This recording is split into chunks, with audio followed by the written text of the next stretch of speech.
3 men rejected her in the same afternoon. The town watched, whispered, smiled behind gloved hands as Lydia Harper stood alone in the dusty street, her mail-order bride letter crumpling in her fist. The July sun blazed merciless overhead. Her money was gone. Her pride was shattered. She had nowhere left to go. Then a rancher with grief-shadowed eyes and 2 silent children stepped forward and dropped to his knees in front of everyone. What he asked wasn't what she expected. What happened next changed everything. If you're ready to discover how rejection became the doorway to belonging, stay with me until the end. And please, leave a like and comment your city below so I can see how far Lydia's story travels. The stagecoach lurched to a stop in a cloud of dust that hung thick in the afternoon heat. Lydia Harper pressed her handkerchief to her mouth, waiting for the air to settle before she stepped down onto the sun-baked street of Briar Ridge. The wooden planks beneath her boots radiated warmth even through the leather. Everything shimmered in the relentless glare. The storefronts, the hitching posts, the faces of the curious onlookers already turning to stare. She'd traveled 11 days for this moment. 11 days of cramped benches and sleepless nights, clutching a letter that promised her a future. A husband. A home.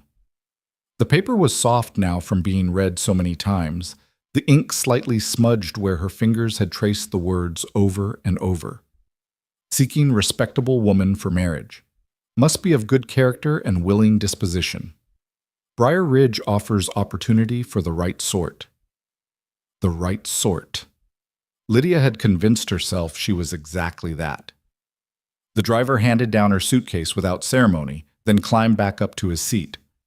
"Good luck to you, miss," he said, and something in his tone made her stomach tighten. Before she could ask what he meant, the coach was already pulling away, leaving her alone in the center of town, with the sun beating down and a dozen pairs of eyes watching from doorways and windows. She squared her shoulders and picked up her case. The Grand Hotel stood directly ahead, its paint peeling in long strips from the brutal summers. A small mercantile occupied the corner, its windows displaying bolts of fabric and tin goods. Across the street, the saloon doors stood open, releasing the smell of whiskey and tobacco smoke into the stifling air. Lydia had been told to wait at the hotel.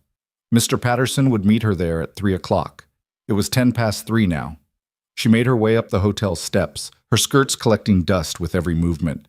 Inside, the lobby offered little relief from the heat. A single fan rotated lazily overhead, stirring air that smelled of old wood and lemon oil. The clerk behind the desk looked up from his newspaper, took one long look at her, and frowned. "Help you?" "I'm here to meet Mr. Patterson," Lydia said, trying to sound confident. "He was supposed to—" "Patterson left about an hour ago." The clerk returned to his paper. "Said he changed his mind." The words hit her like a physical blow. "Changed his mind?" "That's what I said. But I've come all the way from— Did he leave a message? Any explanation?" The clerk shrugged without looking up. "Not my business, miss. You want a room or not?" Lydia's hands trembled as she opened her reticule. She had exactly $3.40 left, enough for maybe 2 nights if she didn't eat. "How much?" $2 a night." She closed the reticule. "I'll need to think about it." Outside, the sun seemed even brighter, even more punishing. Lydia stood on the hotel steps and tried to breathe through the rising panic. Patterson had changed his mind. The man who'd written 3 letters, who'd paid for her stagecoach fare, who'd promised her marriage and security, he'd simply changed his mind. She still had 2 other prospects, 2 other men who'd responded to her advertisement in the matrimonial paper. Mr. Thornton ran the feed store. Mr. Walsh owned a small ranch north of town. Either one of them would do. Either one would be fine. Lydia pulled both letters from her bag and read the addresses. Thornton's Feed and Supply was just down the street. She could be there in 5 minutes. The feed store smelled of grain and leather, dust motes dancing in the shafts of light that cut through the dim interior. A large man in a canvas apron stood behind the counter, writing in a ledger. He looked up when the door opened, and Lydia saw the recognition flash across his face, followed immediately by something else, something that looked like discomfort. "Mr. Thornton?" She stepped forward, forcing a smile. "I'm Lydia Harper." "Lydia, I believe we've corresponded, but I know who you are." He set down his pen carefully. "Look, Miss Harper, I'm going to be straight with you. When I wrote those letters, I was in a different frame of mind. My mother's come to live with me since then, and she's made it clear she doesn't want another woman in the house. I'm sorry you came all this way, but I can't go through with it." The floor seemed to tilt beneath her feet. "Your mother." That's right. He had the decency to look ashamed at least. "I am sorry, truly." "I see." Lydia's voice sounded distant to her own ears. "Thank you for your honesty." She walked back out into the blazing sunlight and stood there, staring at nothing. 2 rejections in less than an hour. She still had Walsh, the rancher. His letters had been shorter, more practical, but he'd seemed earnest enough. His place was north of town. She'd need to hire a wagon. With what money? A group of women emerged from the mercantile across the street, their voices carrying clearly in the still air. "Is that her?" "Must be. Poor thing. I heard Patterson took one look and decided he couldn't go through with it." "Can you blame him? She's not exactly what a man hopes for." "Hush, Beatrice, she'll hear you." Lydia stood frozen, her face burning with something that had nothing to do with the heat. She wanted to shout at them, to defend herself, but her throat had closed up entirely. Instead, she turned and walked quickly back toward the hotel, head down, vision blurring. She made it to the corner before the tears started. Not here, not where they could all see. She ducked into the narrow space between the hotel and the adjacent building, pressing her back against the sun-warmed wood. The tears came hot and fast, soaking into her handkerchief, and she hated herself for crying, hated the weakness of it, but she couldn't stop. 3 letters, 3 promises. And now what? She could go home, except there was no home to go back to. Her aunt had made that clear when she'd helped Lydia purchase the stagecoach ticket. "You've worn out your welcome here, girl. Time to make your own way." The small Ohio town where she'd grown up had nothing left for her. No family, no prospects, no future. Briar Ridge was supposed to be her fresh start. Lydia pressed the heels of her hands against her eyes and tried to think. She had $3.40, enough for one night at the hotel and maybe a meal. Then what? Find work? Doing what? The town clearly had no shortage of women willing to gossip about her. Would any of them hire her? "Miss?" She startled at the voice, young, uncertain, coming from the mouth of the alley. Lydia quickly wiped her eyes and turned to find a small girl watching her, maybe 7 years old, with dark braids and enormous brown eyes. "Yes? Are you all right?" The simple kindness in the question nearly broke her all over again. "I'm fine, sweetheart. Just needed a moment out of the sun." The girl didn't look convinced. She wore a calico dress that had been carefully mended in several places, and her face was deeply tanned from outdoor work. "Papa said I should ask if you need help." "Your papa?" "He's right there." The girl pointed back toward the main street. "With my brother." Lydia followed the gesture and saw a man standing near the hotel steps, tall, broad-shouldered, wearing a battered hat pulled low against the sun. A boy stood beside him, equally dark-haired, clutching the man's hand. The man removed his hat when he saw her looking, revealing sun-lined features and eyes the color of creek stone. He said something quiet to the children, then approached the alley entrance, stopping a respectful distance away. "Miss Harper." His voice was low, rough-edged. "I'm Daniel Cross. I wanted to introduce myself properly. My ranch is about 6 miles east of town." She knew that name. He'd placed an advertisement in the matrimonial paper too. She'd seen it but hadn't responded. The wording had been almost brutally honest. "Widower with twin children seeks practical woman for marriage of convenience. No romantic expectations. Must be willing to work." It hadn't sounded appealing at the time. She'd wanted something more, something that at least pretended to offer affection along with security. Now standing in an alley with tear-stained cheeks and exactly $3 to her name, practical, sounded like salvation. "Mr. Cross." She tried to compose herself, smoothing her skirts with shaking hands. "I'm afraid this isn't the best time." "I know what happened with Patterson," he interrupted quietly. "And Thornton. Word travels fast in a small town." Of course it did.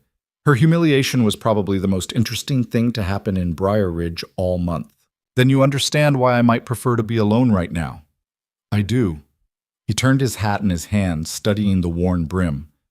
"But I wanted to make you an offer before you leave town. If you're still looking for an arrangement. Lydia's breath caught. You mean marriage? Yes, ma'am. He glanced back at his children, who were watching intently from the street. I need help raising my twins, Emma and Samuel. Their mother died 2 years ago, and I'm doing my best, but they need a woman's hand, someone patient, someone kind. And you think I'm that person? You don't even know me. No, ma'am, I don't. His gray eyes met hers directly. But I saw you come off that stage. I watched you walk into Thornton's with your head up, even after Patterson left you standing. And just now, when those ladies were gossiping, you didn't fight back or make a scene. You just held yourself together. I cried in an alley. You waited until you were out of sight first. Something that might have been the ghost of a smile crossed his weathered face. That's dignity, Miss Harper. That's strength. And that's what my children need. Lydia looked past him to the twins. The girl, Emma, offered a tentative wave.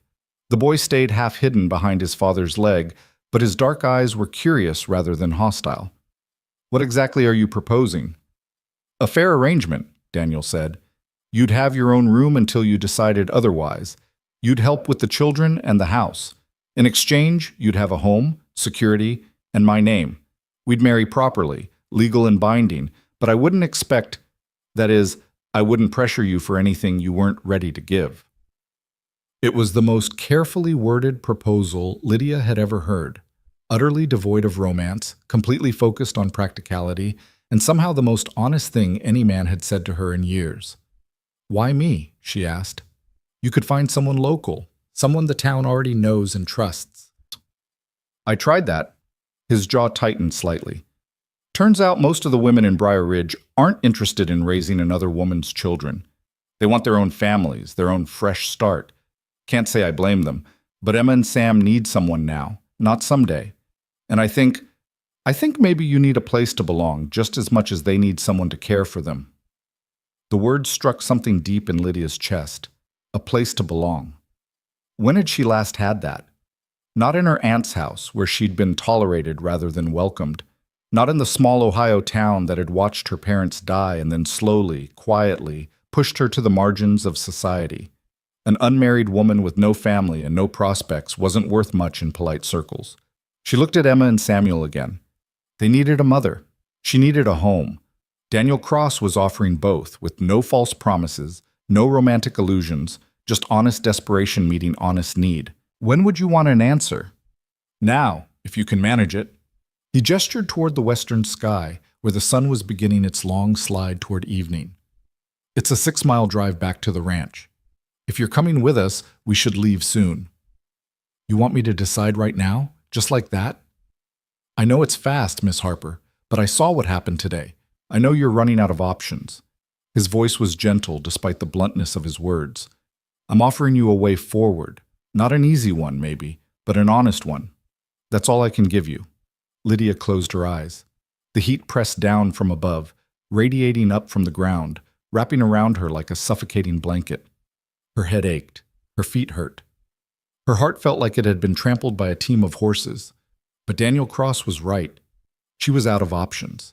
And there was something about his directness, his obvious care for his children, that felt trustworthy in a way Patterson's flowery letters never had. All right, she heard herself say. Yes, I'll go with you. She expected relief to flood his features. Instead, he simply nodded once, replaced his hat, and turned toward his children. Emma, Sam, come meet Miss Harper. The twins approached slowly, Emma leading the way with Samuel pressed close to her side. Up close, Lydia could see they were nearly identical. Same dark hair, same gray eyes, same dusting of freckles across their noses. But where Emma's expression was cautiously curious, Samuel's was guarded, almost frightened. Hello. Lydia knelt down so she was at their eye level, ignoring the dust that immediately clung to her skirts. Your father tells me you need some help around the ranch.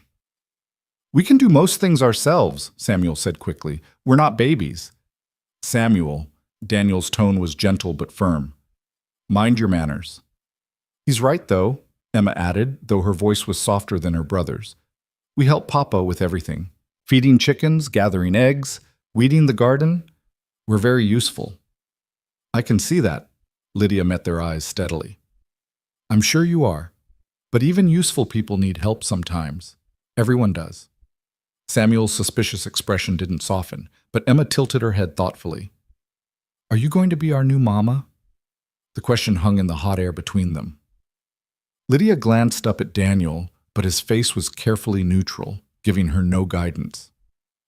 I'm going to be someone who helps take care of you, Lydia said carefully. Someone who lives at your house and makes sure you have clean clothes and good meals. Whether that makes me your mama is something we'll all have to figure out together. Would that be all right? Emma considered this seriously, then looked at her brother. Some silent communication passed between them, the kind only twins could share. Finally, Samuel gave a tiny nod. All right, Emma said, but you should know that our real mama was very pretty and very kind, and she made the best apple pie in the whole territory. I'll never be able to replace her, Lydia said honestly. I won't even try, but I promise I'll do my very best to be kind to you both. It wasn't enough. She could see that in Samuel's eyes, but it seemed to satisfy Emma, who nodded solemnly. Okay. Daniel cleared his throat. We should collect your things, Miss Harper. I've got the wagon just down the street. I only have the one case. Lydia stood, brushing dust from her skirts. I left it inside the hotel. I'll get it. He was already moving toward the entrance. You three wait in the wagon. Emma, show Miss Harper where it is.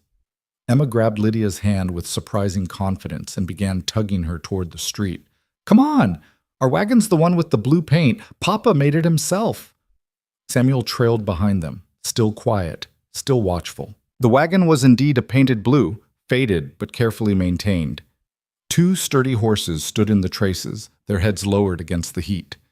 Emma scrambled up into the back with the ease of long practice, then turned to help her brother. They settled onto a pile of folded blankets, leaving the bench seat for Lydia and their father.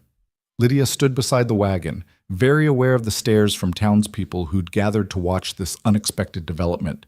The same women who'd been gossiping earlier now whispered behind their hands, their eyes sharp with speculation. Let them look. Let them whisper. In a few minutes she'd be gone from this town, heading towards something that was at least honest, even if it wasn't what she'd dreamed of. Daniel emerged from the hotel carrying her battered suitcase. He loaded it into the back of the wagon without comment, then offered Lydia his hand to help her up onto the bench. His palm was rough with calluses, his grip strong and steady. Ready? He asked, once they were both seated. Lydia looked back at Briar Ridge one last time, at the dusty street and the peeling paint and the watching faces. This was supposed to have been her new beginning. Instead, it had been a gauntlet of rejection and humiliation. But maybe that wasn't the end of the story. Maybe it was just the painful middle part, the trial that came before something better. I'm ready.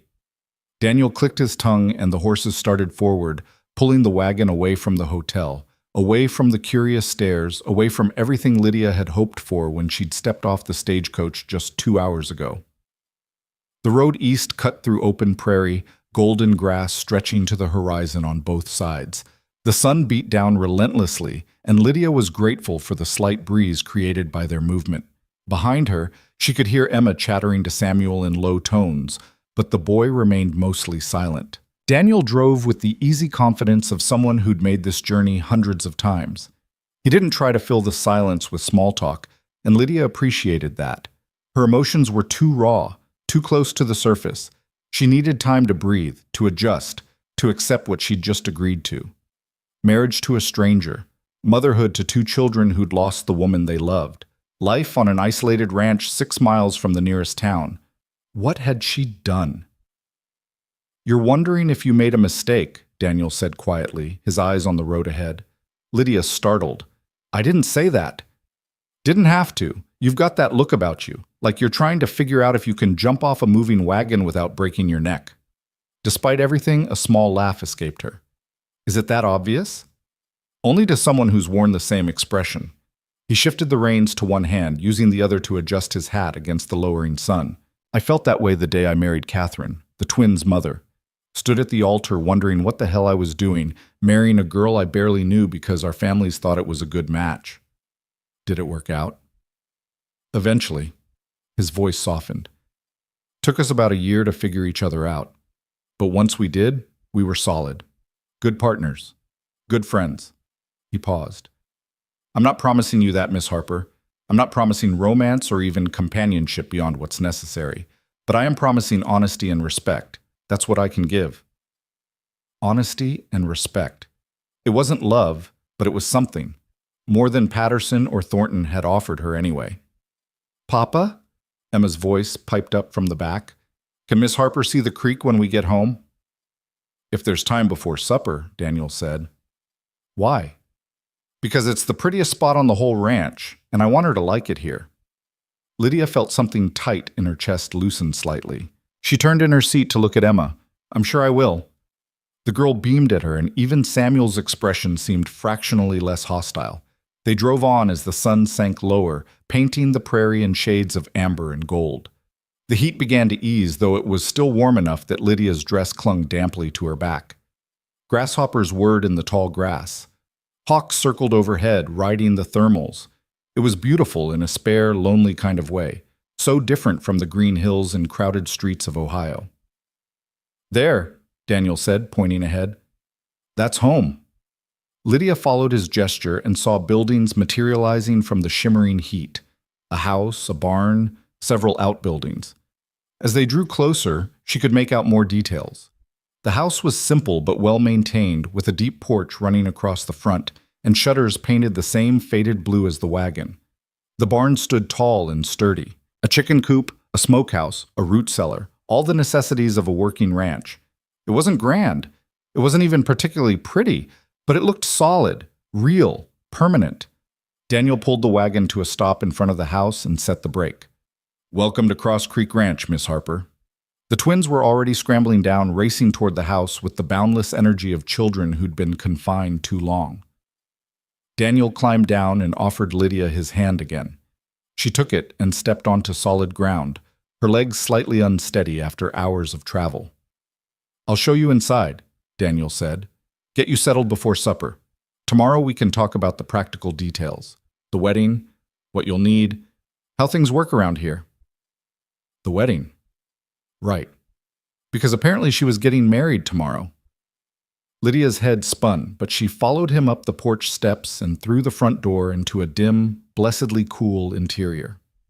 The house was spare but clean. A main room served as both kitchen and living space, with a large table, a cook stove, shelves lined with dishes and preserves. Doors led off to what must be bedrooms. The floor was swept, the surfaces dusted, but there was a masculine starkness to everything. No curtains, no decorative touches, nothing soft. Your room's back here. Daniel led her down a short hallway and opened a door to reveal a small bedroom with a single bed, a washstand, and a wooden chest. A window looked out over the prairie, currently golden with evening light. It's not much, but it's private. You can fix it up however you like. Lydia set her reticule on the bed and looked around. The room was austere, but it was clean and it was hers. After weeks of charity beds and boarding house rooms, that was something. It's fine, she said. Thank you. Daniel nodded and backed toward the door. I'll let you get settled. Supper's usually around 6. Nothing fancy, just whatever I can put together. You're welcome to join us, or you can eat in here if you prefer. No pressure either way. He was giving her an escape route, a way to retreat if the reality of her situation became too overwhelming. Lydia appreciated that more than he probably knew. I'll join you, she said. If that's all right. More than all right. Was that relief in his eyes? Emma will be pleased. She's been wanting a woman's company at the table. He left, closing the door quietly behind him. Lydia sank onto the bed and finally let herself feel the full weight of the day. The hope she'd carried onto that stagecoach, the crushing rejection from Patterson and Thornton, the humiliation of those gossiping women, the desperate acceptance of Daniel's offer. And now here she was, in a strange house on a remote ranch, committed to marrying a man she'd met 3 hours ago and raising his children. She should be terrified. She should be planning her escape. Instead, she felt something else, something that might have been the very beginning of hope. Through the door, she could hear Emma's bright chatter and Daniel's lower responses. The clatter of dishes, the scrape of chair legs, ordinary sounds, family sounds. Lydia stood and went to the washstand where a pitcher of water and a clean bowl waited. She washed her face and hands, then unpinned her hair and shook it out before braiding it into something simpler. Her reflection in the small mirror looked tired but determined. She could do this. She could make this work. She had to. Because going back wasn't an option, and moving forward, even into uncertainty, was better than standing still in the ruins of rejected dreams. When she emerged from her room, the table was set for 4. Daniel stood at the stove, stirring something that smelled like beans and bacon. Emma was slicing bread with careful concentration. Samuel was folding napkins with the kind of precision that spoke to a child trying very hard to be useful. They all looked up when she entered. "Miss Harper." Emma's face lit up. "Do you want to help? I'm doing the bread, but you could pour the milk." It was such a simple invitation, such an ordinary task, but something about it, about being included, being given a role, being welcomed, made Lydia's throat tight again. "I'd love to," she managed. And as she moved to pour milk into 4 tin cups, as Daniel ladled beans onto plates, and Emma chattered about the chickens, and Samuel slowly, cautiously began to tell her about his favorite horse, Lydia felt something shift inside her. This wasn't what she'd planned. It wasn't what she'd dreamed of on that long stagecoach ride. But maybe, just maybe, it could become something good anyway. The sun hadn't yet crested the horizon when Lydia woke to the sound of a rooster crowing. For a moment she lay disoriented in the unfamiliar bed, staring at shadows on an unfamiliar ceiling. Then memory flooded back. The rejections, the wagon ride, Daniel's quiet proposal over a supper of beans and bread. Today she was getting married. She sat up slowly, her body stiff from travel and restless sleep. Through the window, the sky was beginning to lighten from deep indigo to softer shades of purple and pink.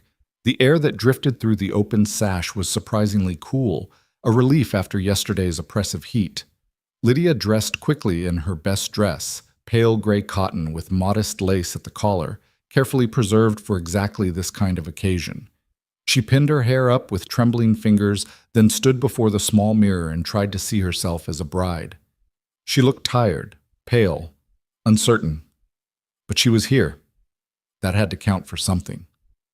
When she emerged from her room, she found Daniel already in the kitchen, coffee brewing on the stove.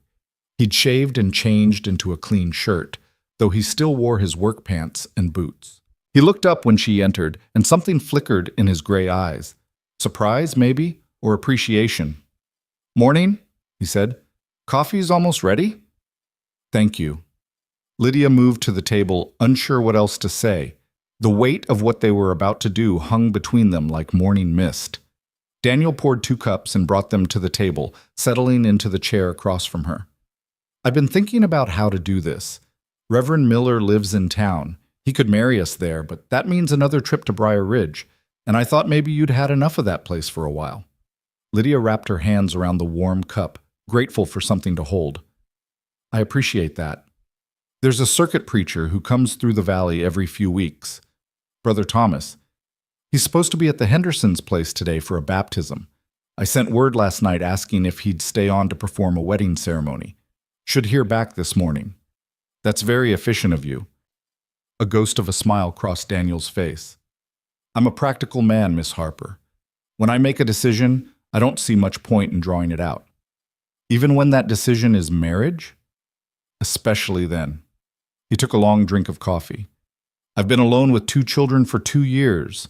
Every day I wait is another day they go without what they need, and another day you spend in limbo wondering if this is real or if I might change my mind like those other men." The directness of it should have been jarring, but somehow it wasn't. Lydia found his honesty easier to bear than false romance would have been.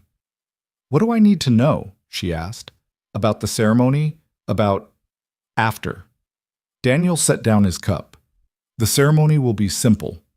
Just us, the twins, Brother Thomas, and maybe the Hendersons if they want to witness. As for after," he paused, choosing his words carefully. "I meant what I said yesterday. You'll have your own room, your own space. I won't expect anything from you that you're not ready to give. This is a practical arrangement, not a love match. But it will be legal, binding." "Yes, ma'am. I need you to understand that. Once we speak those vows, you'll be my wife in the eyes of the law and the community. I won't take that lightly, and I'll expect the same from you." Lydia met his steady gaze. "I don't take vows lightly either, Mr. Cross. When I commit to something, I see it through." "Good." He stood and carried his cup to the wash basin. "The twins will be up soon. They'll want breakfast before we go. Can you manage eggs and biscuits?" It was a test, Lydia realized. Not a cruel one, but a practical assessment of her capabilities. "I can." "Then I'll get started on the morning chores. Chickens need feeding, horses need tending." He paused at the door, his hand on the frame. "Miss Harper, thank you for saying yes, for being here. It means more than I probably know how to say." Then he was gone, the screen door banging softly behind him. Lydia sat alone in the quiet kitchen as dawn light spilled through the windows. Somewhere in the house she could hear the twins beginning to stir, footsteps on floorboards, the murmur of sleepy voices. In a few hours, she would marry their father. In a few hours, her entire life would change. She stood and went to work. The cook stove was still warm from the coffee. Lydia found flour, lard, and buttermilk in the pantry and began mixing biscuit dough with steady hands.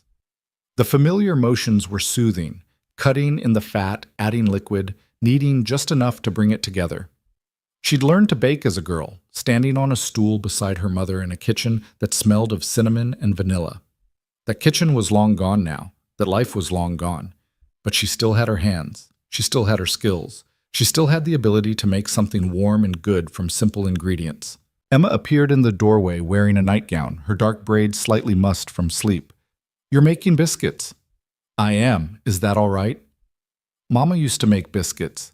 Emma's voice was matter-of-fact, but her eyes were watchful. "Papa tries, but they always come out hard." "These should be better." Lydia cut rounds from the dough and arranged them in a cast-iron pan. "Can you gather eggs for me?" "I'll need at least 6. Emma nodded seriously and disappeared. She returned a few minutes later with a basket of brown eggs, Samuel trailing behind her. The boy had clearly been crying. His eyes were red-rimmed, his face blotchy. "What's wrong?" Lydia asked gently. "Nothing." Samuel scrubbed at his face with one hand. "I'm fine." "He doesn't want you to marry Papa," Emma said bluntly. "He thinks you're trying to replace Mama." "Emma!" Samuel's voice cracked with anger and embarrassment. Lydia set down the egg she'd been holding and knelt so she was level with both children. "Samuel, look at me." The boy kept his eyes fixed on the floor. "Please." Finally, reluctantly, he raised his gaze to meet hers. "I cannot replace your mother," Lydia said quietly. "I won't even try. She was yours in a way I never will be. But your father needs help, and you and Emma need someone to care for you while he's working. That's what I'm here for. Not to take her place, but to fill a different role. Do you understand?" "You're marrying him."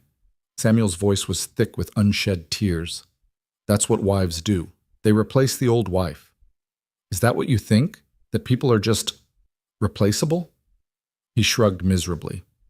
Lydia reached out slowly, giving him time to pull away if he wanted to.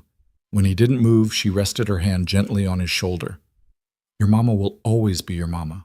Always. Nothing I do or say will change that. But families can grow, Samuel. They can make room for new people without forgetting the ones who came before. That's what I'm hoping we can do here." "Why should we believe you?" The question was belligerent, but underneath it, Lydia heard fear. Raw, vulnerable fear of being hurt again. "Because I'm going to show you," she said simply. "Not with words, but with actions. Every day. Until you know it's true." Emma had been silent during this exchange, but now she moved closer, slipping her small hand into Lydia's free one. "I think Mama would like you. She always said Papa needed someone practical who didn't fuss too much." The vote of confidence was so unexpected that Lydia felt her eyes sting with sudden tears. She blinked them back quickly. "That's very kind of you to say." Samuel pulled away from her touch, but his expression had softened slightly. "I'm still not calling you Mama. I wouldn't expect you to. But I'll try not to be mean. That's all I ask." Lydia stood and returned to the eggs. "Now how do you two like your eggs cooked?" The morning passed in a blur of preparation. Breakfast was eaten quickly, the biscuits disappearing faster than Lydia could have imagined. Daniel came in smelling of hay and horses, his sleeves rolled up, and devoured 4 biscuits with butter and jam while praising her cooking in his quiet way. Then there was cleaning up, getting the twins dressed in their Sunday clothes, braiding Emma's hair while the girl chattered nervously about whether Brother Thomas would remember her from Christmas service. Samuel remained subdued but not actively hostile, which Lydia counted as progress. By the time a rider appeared on the horizon with news that Brother Thomas was ready for them at the Henderson place, Lydia's hands were shaking so badly she had to clasp them together to hide it. Daniel noticed anyway. "You all right?" "Just nervous. That makes 2 of us." He offered her his arm, a surprisingly formal gesture. "Ready?" She wasn't. She's not even close. But she took his arm anyway. "Ready."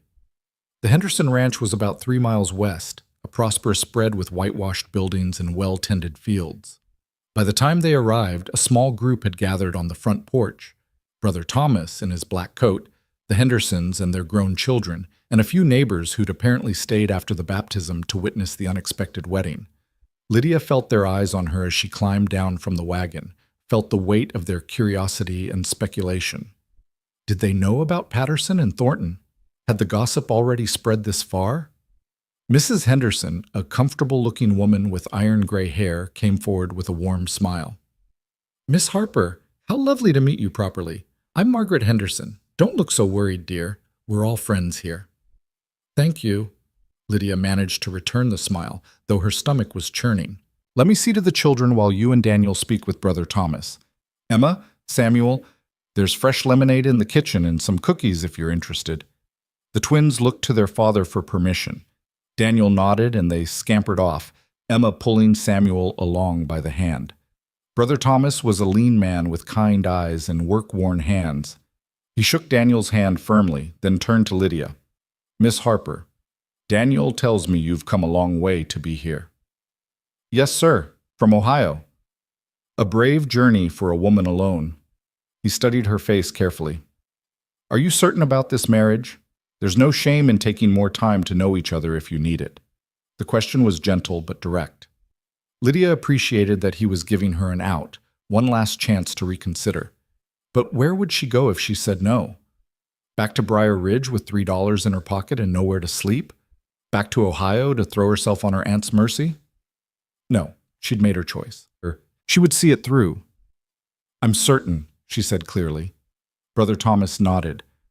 "Then let's speak privately for a moment, the 3 of us, before we begin." He led them to a quiet corner of the porch, away from the gathered witnesses. The afternoon sun was climbing toward its peak, the heat building again after the cool morning. "Marriage is a serious covenant," Brother Thomas began. "It requires mutual respect, patience, and commitment, especially in a union like this, where you're starting from a place of practical necessity rather than romantic love." He looked at Daniel. "Are you prepared to honor and care for this woman as your wife?" "I am." "And you, Miss Harper, are you prepared to accept Daniel and his children as your family?" "I am." "Good." Brother Thomas pulled a small leather-bound book from his coat. "Then there's one more thing you should both understand. A marriage of convenience can become a real marriage, given time and effort, or it can remain merely a legal arrangement. Either way is valid, but both require honesty. If your feelings change, if your needs change, you must be willing to speak those truths to each other. Can you do that?" Lydia glanced at Daniel, who was already looking at her. His gray eyes were serious, searching. "I can," she said. "So can I," Daniel added. "Then we're ready." Brother Thomas smiled. "Let's call the children back. They should be part of this." The ceremony itself was brief and simple.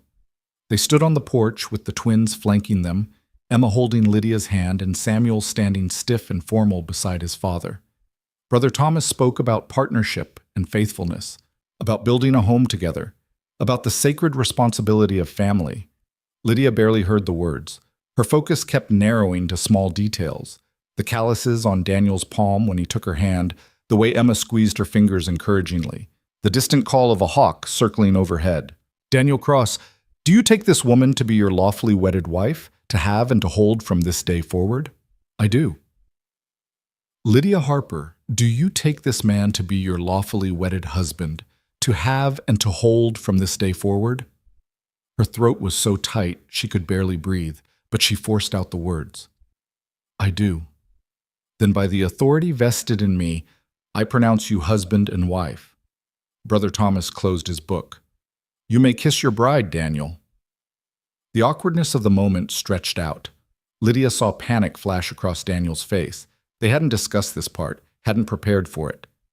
The gathered witnesses waited expectantly. Finally, Daniel leaned in and pressed a brief, chaste kiss to her cheek.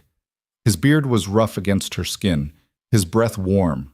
Then he pulled back quickly, relief evident in his eyes. Congratulations to you both, Brother Thomas said warmly, and the witnesses broke into polite applause. Mrs. Henderson insisted they stay for refreshments, cake and lemonade served in the shade of the porch. Lydia found herself surrounded by neighbor women offering advice and congratulations, their voices blending into a pleasant blur. Emma stayed close to her side, clearly proud to show off her new mother to anyone who would pay attention. Samuel kept his distance, standing with his father and the men, but his expression was less hostile than it had been that morning. Progress, Lydia thought. You've done a good thing, Mrs. Henderson said quietly, catching Lydia alone for a moment. Those children need a mother's touch, and Daniel needs a partner. Don't let the gossips in town make you doubt that. You've heard about yesterday, then. Small towns talk, dear, but most of us out here in the valley know that Patterson's a fool and Thornton's a mama's boy. You're better off with Daniel. He's solid, honest, and he'll stand by you. Thank you. Lydia meant it. After the cruelty of Briar Ridge's judgment, Margaret Henderson's kindness felt like water in the desert. The sun was beginning its descent when they finally loaded back into the wagon. Emma was tired and happy, leaning against her brother as they rattled homeward. Samuel was quiet, but he'd accepted a piece of cake from Lydia without complaint, which she took as a small victory. Daniel drove in silence, his attention on the road. But when they were about halfway home, he spoke suddenly. You handled that well. The ceremony, the neighbors, all of it. I'm not sure what else I could have done. You could have panicked, could have changed your mind at the last second, could have made it clear this was all just necessity. He paused. Instead, you made it feel almost real. Lydia looked at him sharply. It is real, isn't it? We spoke vows, we signed papers. That's not what I mean. Daniel shifted the reins, searching for words. I mean, you made it feel like it mattered. Like we mattered, that's more than I expected. The vulnerability in his voice surprised her. This quiet, practical man had expected so little, had hoped for so little beyond the basic transaction they'd agreed to. It does matter, Lydia said softly. You matter. Emma and Samuel matter. I wouldn't have done this otherwise. He didn't respond, but something in his posture relaxed slightly. When they reached the ranch, the twins were asleep in the back of the wagon. Daniel carried Samuel while Lydia guided Emma, the girl's drowsy weight leaning heavily against her side. They settled the children in their shared bedroom, pulling off shoes and tucking them under light quilts despite the lingering warmth. Emma's eyes fluttered open as Lydia smoothed her hair back. Are you really going to stay? I really am. Promise? I promise. Emma smiled and drifted back to sleep. In the hallway, Daniel stood waiting, his hat in his hands. The evening light through the windows cast long shadows across the floor. There's something I should show you, he said, before it gets full dark. He led her outside across the yard to where a small creek ran through a grove of cottonwood trees. The water moved slowly over smooth stones, catching the last golden light of day. The air was cooler here, fresher, scented with damp earth and green growing things. This is why I named the place Cross Creek Ranch, Daniel said. This spot right here. Catherine loved it. She used to bring the twins down here when they were babies, let them play in the shallow parts while she sat on that rock and read or sewed or just existed. He cleared his throat. I wanted you to know about it, in case you need a place to breathe sometimes. Lydia understood what he was really saying. This was sacred ground, a place where his late wife's memory lived. He was sharing it with her not to burden her, but to include her, to give her a piece of what made this land home. Thank you for showing me. They stood in comfortable silence, watching the creek flow past. Somewhere in the cottonwoods, an evening dove called out its mournful song. I know this isn't what you wanted, Daniel said eventually. When you came to Briar Ridge, you were hoping for something different, something better than a grieving widower and two stubborn children. I was hoping for security and a place to belong, Lydia corrected gently. That's what you've offered me. The rest we'll figure out as we go. What if we can't figure it out? What if this doesn't work? Then we'll deal with that when it happens. She turned to look at him directly. But I don't plan on giving up easily, Daniel. I made vows today. I intend to keep them. His gray eyes searched hers in the dimming light. You're stronger than you look, Lydia Harper. Lydia Cross, she corrected quietly. Something shifted in his expression. Surprise, then a slow warmth that softened the hard lines of his face. Lydia Cross, he repeated. I'll try to remember that. They walked back to the house together as stars began to emerge overhead. The day had been long and strange and emotionally exhausting, but Lydia felt steadier than she had since stepping off that stagecoach. She had a name now, a home, a family, however fragile and uncertain. It wasn't what she'd dreamed of in those dark hours on the road to Briar Ridge, but it was real, it was hers, and she would fight to keep it. Inside, Daniel lit lamps while Lydia pulled together a simple supper from yesterday's leftover beans and fresh bread. They ate in quiet companionship, too tired for much conversation. When the meal was finished, Daniel pushed back from the table. I'll check on the twins one more time, then turn in. Morning comes early. I'll clean up here. He nodded and disappeared down the hallway. Lydia washed dishes in the basin, her hands moving through warm water while her mind drifted. This was her life now. This kitchen, this house, this family. She would wake tomorrow as Daniel's wife. She would care for his children, tend his home, build something new from the ashes of rejected dreams. The weight of it should have been crushing. Instead, as she dried the last plate and hung the towel to dry, Lydia felt something unexpected. Hope. Small and fragile, yes, but hope nonetheless. She checked the door locks, banked the fire in the stove, and made her way to her small bedroom.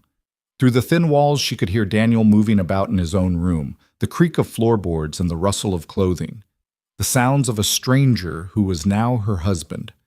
Lydia changed into her nightgown and unpinned her hair, letting it fall loose around her shoulders. In the small mirror, her reflection looked different somehow. Older, maybe. More certain. She was just about to blow out her lamp when a soft knock came at the door. Come in. Emma slipped inside, barefoot and sleepy-eyed. I had a bad dream. Oh, sweetheart. Lydia sat on the edge of the bed and held out her arms. Without hesitation, Emma climbed into her lap, tucking her head under Lydia's chin. I dreamed you left, the girl whispered, like Mama did. Your mama didn't leave on purpose, Emma. She didn't want to go. I know, but she's still gone. Emma's voice was small and frightened. What if you go too? Lydia wrapped her arms tighter around the child and rocked slowly, the way her own mother had once rocked her. I'm not going anywhere. I promised you, remember? And I keep my promises. Even when it's hard?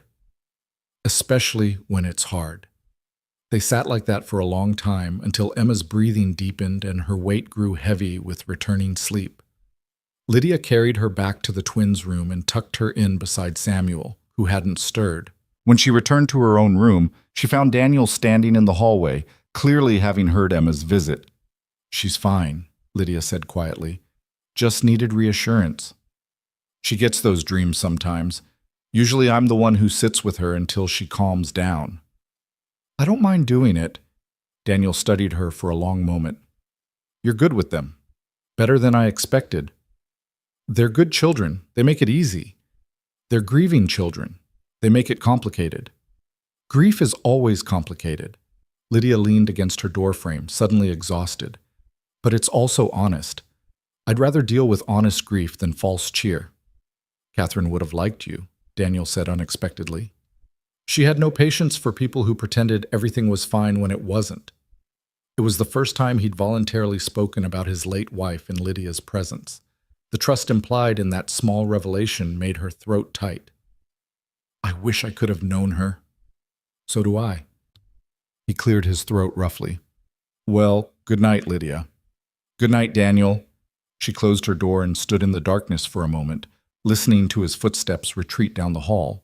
Then she climbed into bed and stared at the ceiling, watching shadows shift as clouds passed over the moon outside. This was her wedding night. In any normal marriage, she would be sharing a bed with her husband right now, beginning the intimate partnership that was supposed to define matrimony. Instead, she lay alone in a narrow bed in a stranger's house, listening to the prairie wind whisper against the windows. But somehow it didn't feel wrong. It felt like the beginning of something, tentative and uncertain, yes, but genuine, real, built on honesty rather than romantic illusion.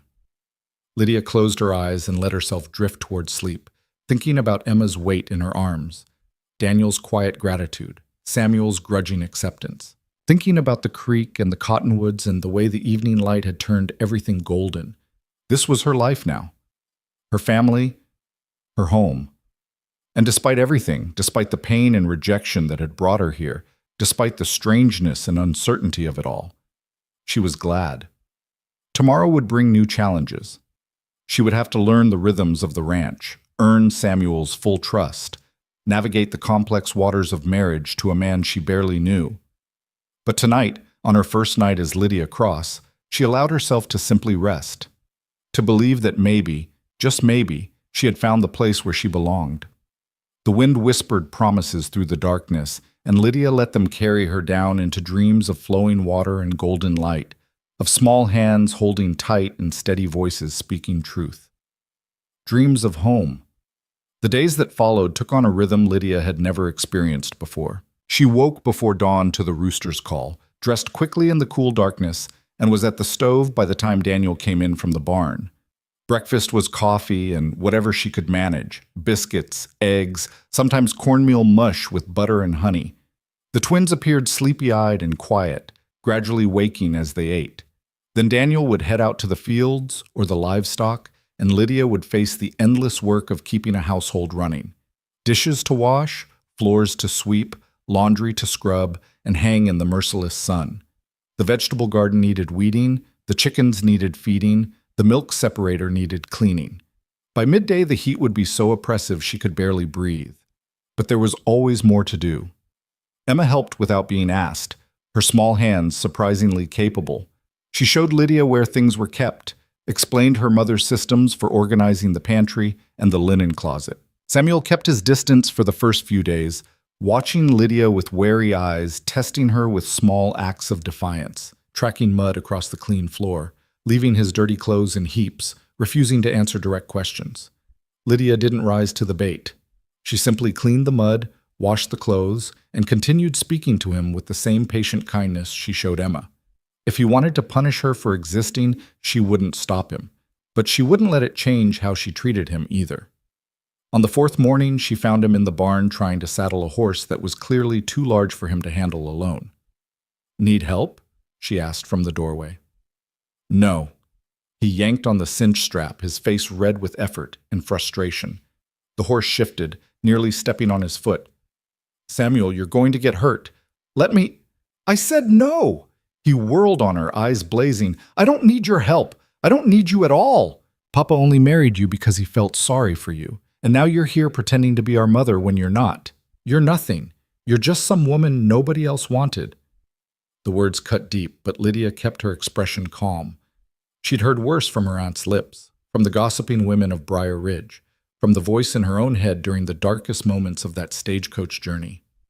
"You're right," she said quietly. "I'm not your mother. I'll never be your mother. But I am here, Samuel, and whether you like it or not, I'm staying. So you can keep fighting me, or you can let me help you saddle that horse before he breaks your toe." He stared at her, breathing hard, clearly surprised she hadn't yelled back or dissolved into tears. "Fine." He stepped back from the horse. "But I'm only letting you help because the horse is being difficult, not because I need you." "Understood." She moved to the horse's side and gentled him with soft words and steady hands, then showed Samuel how to position the saddle properly, how to tighten the cinch without startling the animal. He watched with grudging attention, his anger slowly bleeding into something else. Curiosity, maybe, or the first fragile threads of respect. "Mama used to let me help her in the barn," he said suddenly. "She said I was good with the horses." "I can see that. You've got gentle hands when you're not angry." "I'm not angry." "All right.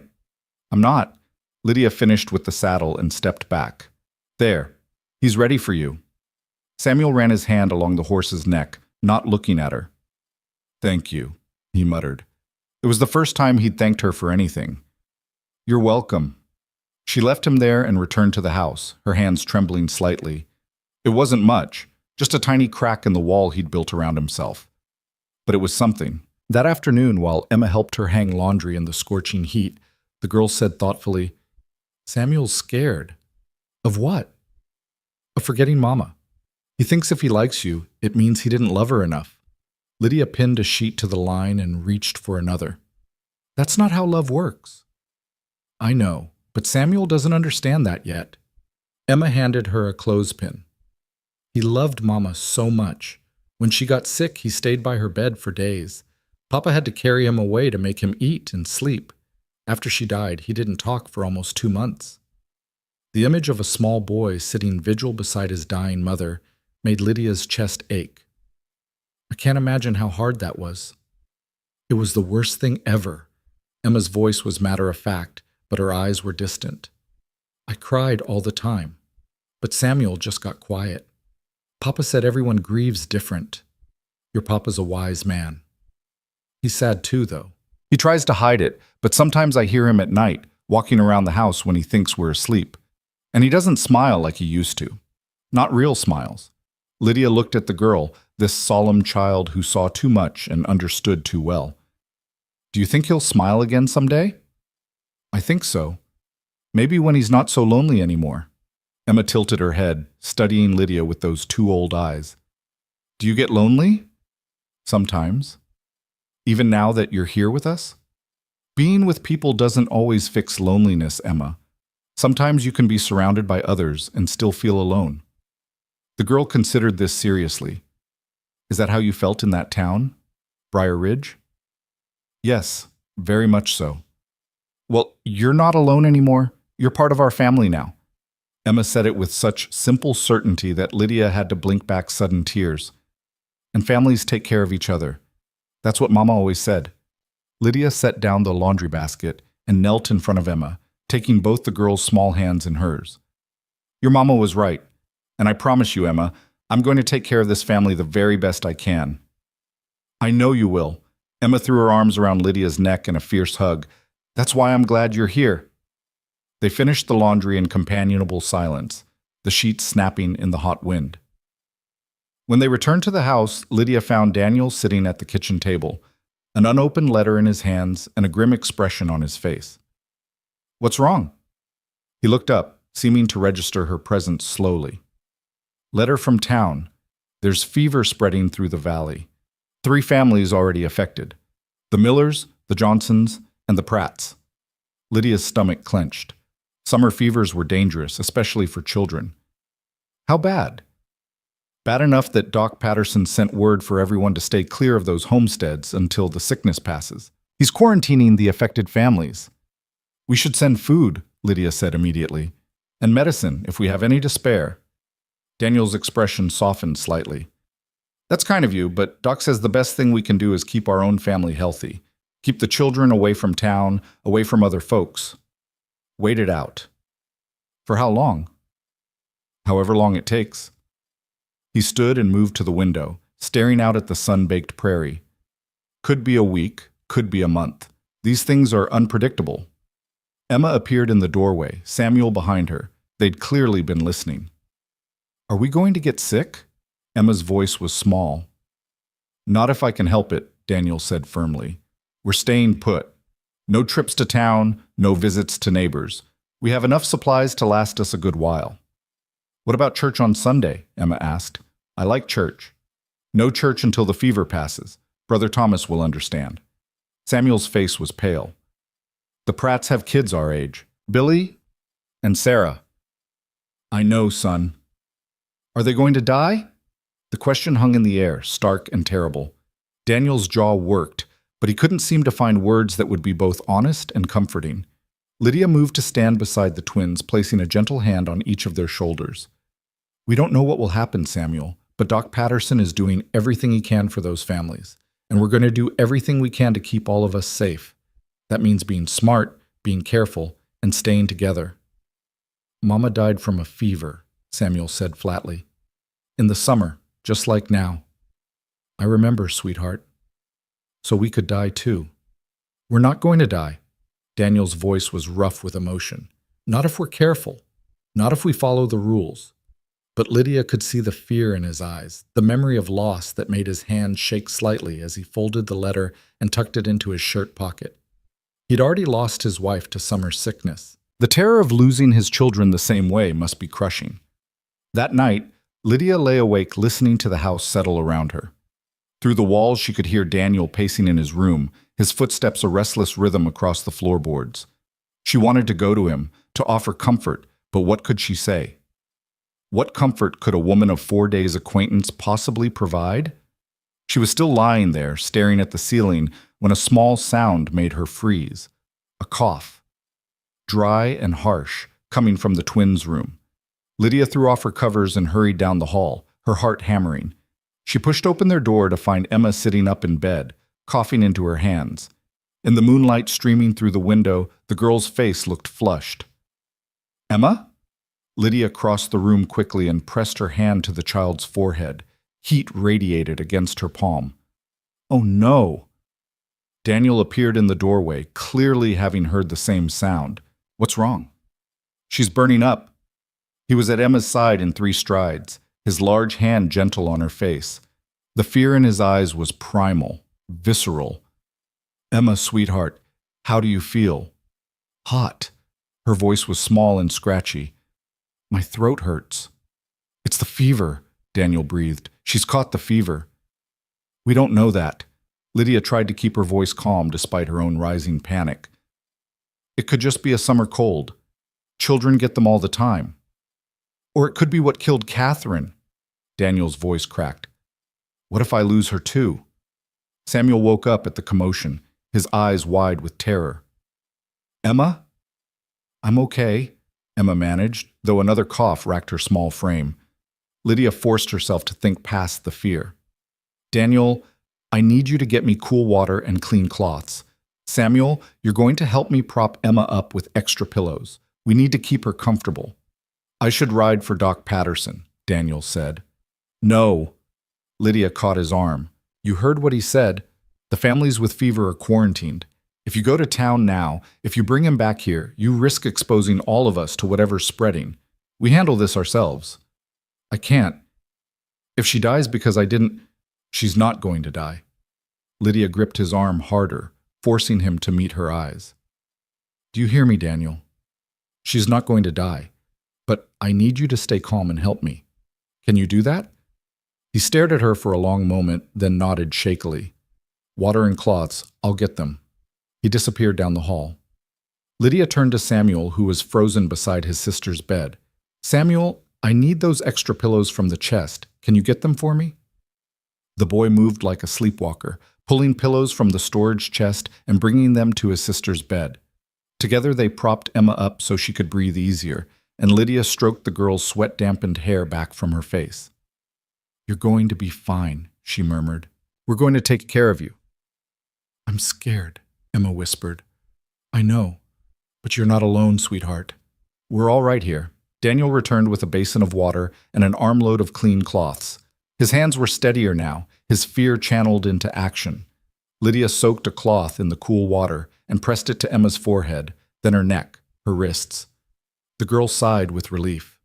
We'll do this all night if we have to, Lydia said quietly. Keep her cool, keep her comfortable. If the fever gets worse, we reassess. But for now, we watch and we wait. I can't lose her. Daniel's voice was barely audible. I can't go through that again. Then don't. Lydia met his eyes over Emma's small form. Stay here. Fight for her.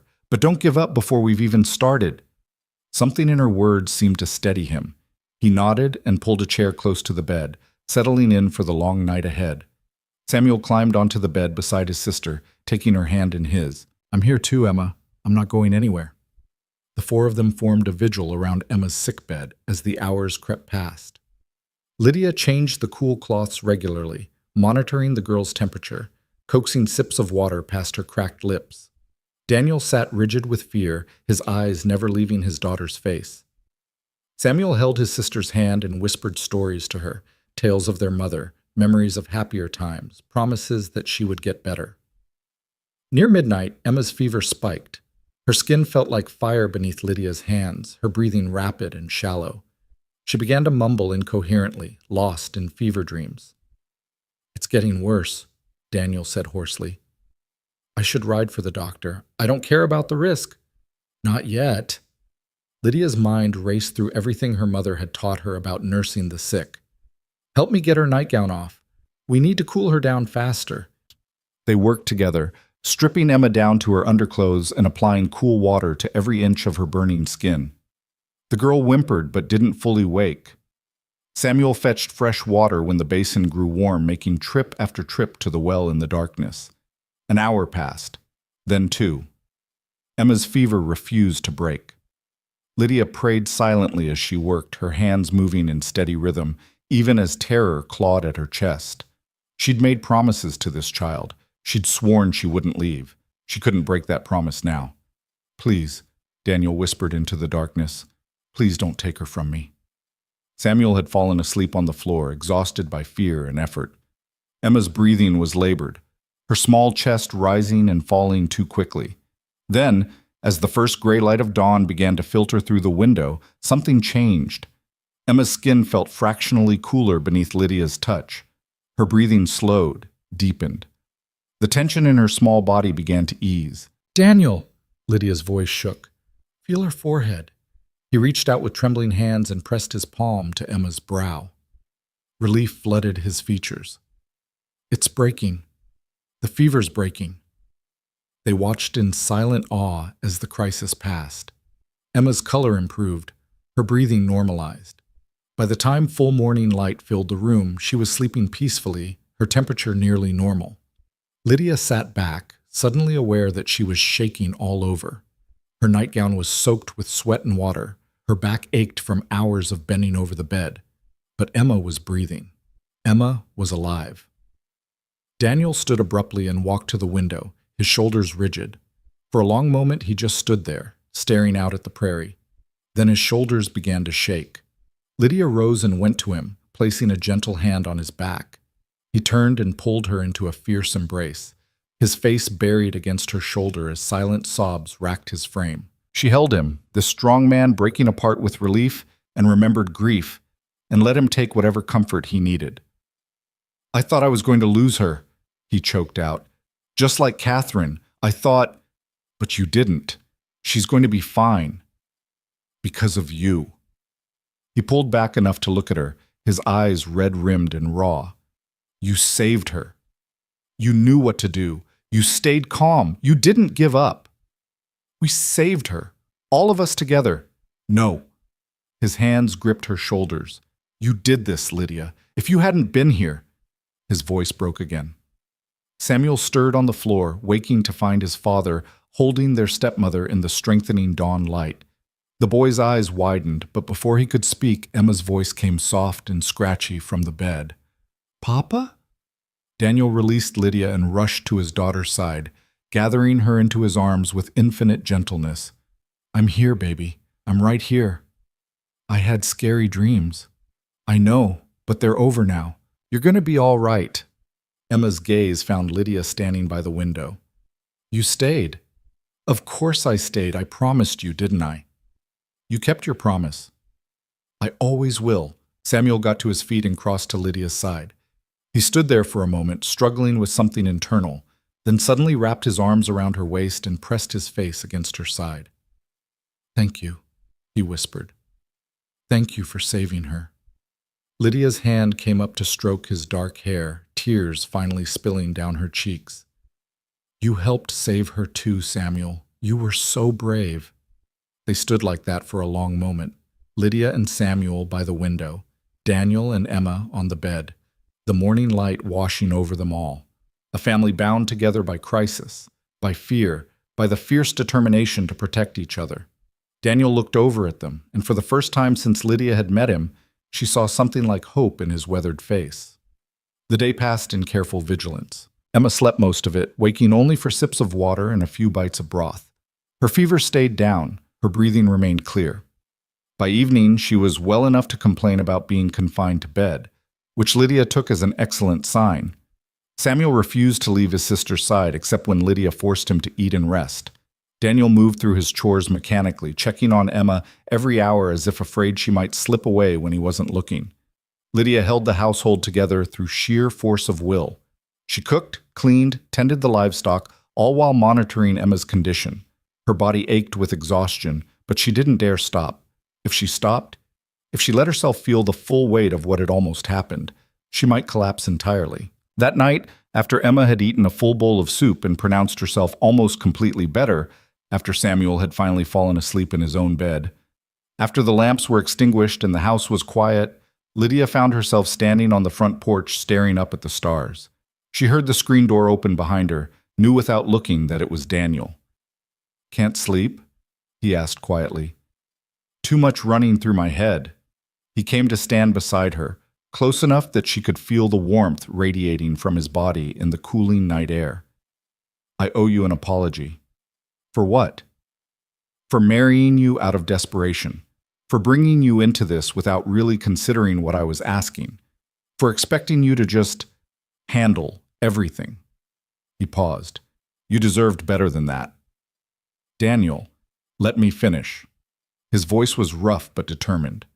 "When I saw you in that alley, crying because men had rejected you, I saw an opportunity. Someone who needed a home as much as I needed help. It was a transaction in my mind, practical, necessary, but not personal." Lydia waited, her heart beating hard against her ribs. "Tonight changed that," Daniel continued. "Watching you fight for Emma, seeing how much you care about children you barely know, realizing that you've become part of this family in just a few days." He turned to face her fully. "You're not a transaction, Lydia. You're a blessing. And I'm sorry it took me this long to see it." The words hit her like a physical force. She'd expected gratitude, maybe, appreciation, but this raw honesty, this acknowledgement of her worth, it was more than she'd ever hoped for. "I didn't do anything special," she managed. "Any mother would have done the same." "But you're not their mother. You don't have to care this much. You could have helped from a distance, kept yourself separate, honored the letter of our agreement without giving anything more." His hand came up to cup her face gently.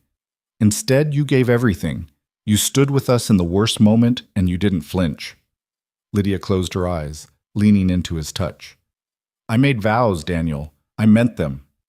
"So did I. But I didn't understand what they meant until tonight." His thumb brushed across her cheekbone, catching a tear she hadn't realized had fallen. "I want to do better. Be better. Not just as a business arrangement, but as a real partnership, if you're willing." She opened her eyes and found him looking at her with an intensity that made her breath catch. This was the man beneath the grief and the practical exterior. This was Daniel Cross seeing her, really seeing her, for the first time. "I'm willing," she whispered. Something passed between them in that moment, something that felt like the beginning of something true. Not love, not yet, but the foundation on which love could be built. Trust, respect, genuine care. Daniel leaned forward slowly, giving her time to pull away if she wanted. When she didn't move, he pressed his lips to her forehead in a kiss that was tender and full of unspoken promise. "Thank you," he murmured against her skin, "for everything." They stood together on the porch as the night deepened around them, and Lydia felt the last of her fear and uncertainty begin to ease. This wasn't the fairy tale she'd imagined on that stagecoach. It was harder, messier, built on crisis and desperation rather than romance. But it was real, and it was hers, and that made it more valuable than any dream. Emma's recovery was swift. Within 3 days, she was back to her usual self, helping Lydia in the garden and chattering endlessly about everything and nothing. But the fever's passing left something changed in the household, something that went deeper than relief. Samuel stopped testing Lydia with small rebellions. Instead, he began seeking her out, asking her opinion on which horse to ride, showing her a bird's nest he'd found, sitting beside her at meals without the usual wariness in his eyes. He still didn't call her mama, but the word Lydia came easier to his lips now, almost warm. Daniel was different too. He'd always been respectful, but now there was an intentionality to his presence. He lingered over morning coffee, asking about her plans for the day. He came in from the fields at noon to share the midday meal instead of eating alone by the creek. And in the evenings, after the twins were in bed, he'd join her on the porch where they'd talk about small things, the weather, the crops, memories of their separate childhoods, gradually building a foundation of shared understanding. A week after Emma's fever broke, a rider came from town with news. The sickness had passed through the valley like a summer storm, sudden and brutal. 2 families had lost children, the Johnsons' youngest boy, the Pratt's daughter, Sarah. Samuel went very quiet when he heard. He'd played with Sarah at church gatherings, built forts with her in the cottonwoods. Now she was gone. That night, Lydia found him sitting alone by the creek, throwing stones into the water with mechanical precision. "Mind if I join you?" she asked. He shrugged, but didn't tell her to leave, so she settled onto the smooth rock beside him. They sat in silence for a while, watching the water flow past. Finally, Samuel spoke, his voice rough. "Why did Emma get better when Sarah didn't?" "I don't know, sweetheart." "That's not an answer." "I know, but it's the only honest one I have." Lydia picked up a smooth stone and turned it over in her palm. "Sometimes bad things happen, and there's no reason we can understand. No fairness to it. It just is. Mama used to say everything happens for a reason. Maybe she was right. Or maybe she was just trying to make sense of a world that doesn't always make sense." Lydia tossed the stone into the creek, watching ripples spread across the surface. Either way, Sarah's gone. And that's not fair, and it's not right, and it's going to hurt for a long time. Samuel's face crumpled. "I should have been nicer to her. Last time I saw her, we fought about whose turn it was on the swing. I called her stupid." "Oh, Samuel." "Now she's dead, and the last thing I said to her was mean, and I can't take it back." Tears streamed down his face. "I can't ever take it back." Lydia pulled him into her arms and let him cry, his small body shaking with the force of his grief and guilt. She stroked his hair and rocked him gently, the way she'd done with Emma during her fever, and murmured soft comfort into the gathering dusk. "You were a child having a normal disagreement with another child," she said quietly. "Sarah knew you didn't mean it. Children fight and make up 100 times. That's just how friendships work. But we didn't make up. I didn't get the chance." "I know, and that's going to be hard to carry. But Samuel, listen to me. You didn't know this would happen. You couldn't have known. So you have to forgive yourself for being a normal boy having a normal day." "How?" "One day at a time, one moment at a time, and by remembering Sarah the way she really was, not just in that one angry moment. Can you do that?" He was quiet for a long time, his breathing gradually steadying against her shoulder. She liked to climb trees, higher than anyone else. She was fearless. That sounds like a good memory. And she could whistle really loud, loud enough to call her dog from half a mile away. What else? Samuel talked until the stars came out, spilling memories of Sarah Pratt like precious stones into Lydia's hands. And with each memory, some of the guilt seemed to ease from his small shoulders, replaced by the cleaner pain of honest grief. When he finally fell silent, Lydia asked gently, "Ready to go back to the house? Can we sit here a little longer, just until the moon comes up?" "As long as you need." They sat together on the rock while darkness settled over the prairie and the creek murmured its endless song. Eventually Daniel appeared, carrying a lantern, Emma trailing behind him. "Thought you two might need some light to find your way back," he said quietly. "We're coming." Lydia helped Samuel to his feet, and together the four of them walked through the darkness toward the warm glow of home. The next Sunday, despite the lingering fear of sickness, families gathered at the small church in the valley for a memorial service. Lydia had never seen Daniel in his Sunday clothes, dark wool trousers, a white shirt starched stiff, a black vest that made his shoulders look even broader. The twins wore their best as well, Emma in a blue calico dress and Samuel in clothes he was clearly growing out of, the cuffs ending well above his wrists. Lydia had only one decent dress, the gray one she'd worn for the wedding. She'd tried to freshen it up with a clean collar, but she was acutely aware of how plain she looked compared to the other women in their carefully preserved finery. If Daniel noticed, he didn't comment. He simply offered her his arm with quiet courtesy and walked with her into the church as if she were the finest lady in the territory. The service was somber. Brother Thomas spoke of loss and faith, of the mystery of suffering and the hope of reunion. Families wept openly. The Pratts sat in the front row, hollowed out by grief. Mrs. Pratt held a small shoe that must have belonged to Sarah, clutching it like a lifeline. Lydia felt Samuel's hand creep into hers and squeeze tight. She squeezed back, anchoring him through the storm of emotion filling the small building. After the service, people lingered outside in quiet groups. Lydia expected to be ignored the way she'd been ignored, or worse, gossiped about, in Briar Ridge. Instead, women she'd never met approached to introduce themselves and offer quiet welcomes. "You're Daniel's new wife," said a tall woman with kind eyes. "I'm Ruth Henderson, Margaret's daughter-in-law. She told me how well you handled yourself at the wedding." "Thank you. It's good to meet you. We heard about Emma's fever. Word is you sat up with her all night and brought her through it."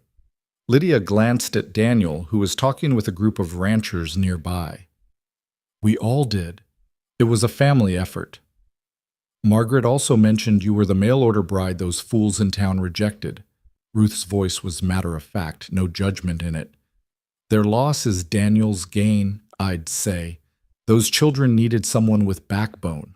Before Lydia could respond, another woman joined them, younger, heavily pregnant, with a kind smile. "I'm Alice Miller. My Tom says your husband's one of the finest men in the valley, and if he chose you, you must be something special." The casual acceptance, the warmth after so much coldness from the Briar Ridge gossips, made Lydia's throat tight. "That's very kind. It's just truth." Alice rested a hand on her swollen belly. "This valley takes care of its own. You're part of that now. If you need anything, help with harvest, extra hands for canning, someone to watch the children, you just ask." More women approached, offering similar welcomes. Not everyone was warm. Some kept their distance, watching with reserved expressions. But the hostility Lydia had braced herself for never materialized. These were practical people who understood that life on the frontier was hard enough without adding unnecessary cruelty. Mrs. Pratt approached as the crowd was dispersing. Her face was gray with grief, her eyes red and swollen. Lydia expected her to walk past, lost in her own pain. Instead, she stopped directly in front of Lydia and took both her hands.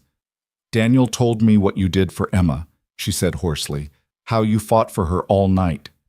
"I'm so sorry about Sarah," Lydia managed. "I wish—" "Don't." Mrs. Pratt's grip tightened. "Don't wish you could have saved her too. Don't carry that weight. You saved the child you could save, and that matters. That's a gift." Her voice broke. "You gave Daniel and those children a gift I would give anything to have." Tears spilled down Lydia's face. "I don't know what to say." "Say you'll keep fighting for the ones you love. Say you'll appreciate every ordinary moment. Say you'll remember that life is precious and brief and should never be taken for granted." Mrs. Pratt released Lydia's hands and stepped back. "That's all any of us can do." She walked away, returning to her husband's side. Lydia stood frozen, overwhelmed by the grace of a grieving mother who could still find it in her heart to offer blessing instead of bitterness. Daniel appeared at her elbow. "You all right?" "I don't know. I feel raw." "That's what church does sometimes." He guided her gently toward the wagon where the twins were waiting. "Cracks you open so the light can get in." They rode home in contemplative silence. Emma dozed against Samuel's shoulder. The prairie stretched endlessly golden under the afternoon sun. Somewhere a meadowlark sang its liquid song. When they reached the ranch, Daniel helped Lydia down from the wagon with unusual care, his hands lingering at her waist a moment longer than necessary. "Thank you for coming with us today," he said quietly, "for standing with me, with all of us." "Where else would I be?" "I don't know, but I'm grateful you chose here." That night, after a simple supper, After the twins were tucked into bed, Lydia found herself restless. The day had stirred up too many emotions, left her feeling unmoored and uncertain.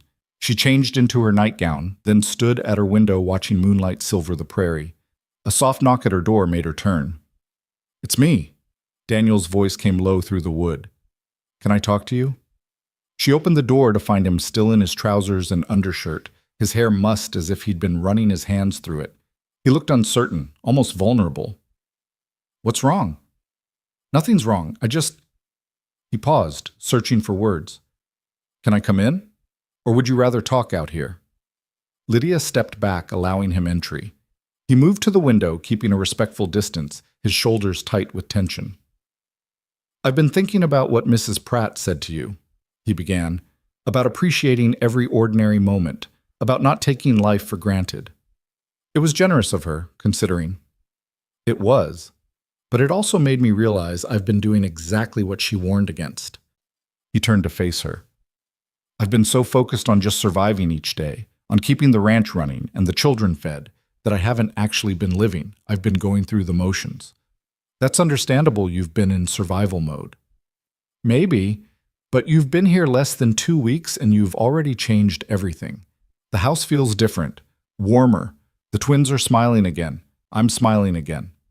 His voice roughened. "And I don't want to waste that. I don't want to keep treating this marriage like a business arrangement when it's become so much more." Lydia's heart began to pound. "What are you saying?" "I'm saying I want to really try. Not just coexist, but build something genuine together." He took a step closer. "I'm saying I care about you, Lydia, more than I expected to, more than I probably should after such a short time. And I want to know if you feel anything similar, or if I'm alone in this." She stared at him. This man who'd knelt in the dust to propose, who'd given her shelter when she had nowhere else to go, who'd revealed his grief and fear and hope in equal measure. He wasn't offering her romance or poetry. He was offering himself, flawed, grieving, honest, real. "You're not alone," she whispered. Relief flooded his features. "No? I care about you too. About all of you. This family has become mine in ways I didn't expect." She moved closer, drawn by something she didn't fully understand. "I came here out of desperation, but I'm staying because I want to, because this feels like home.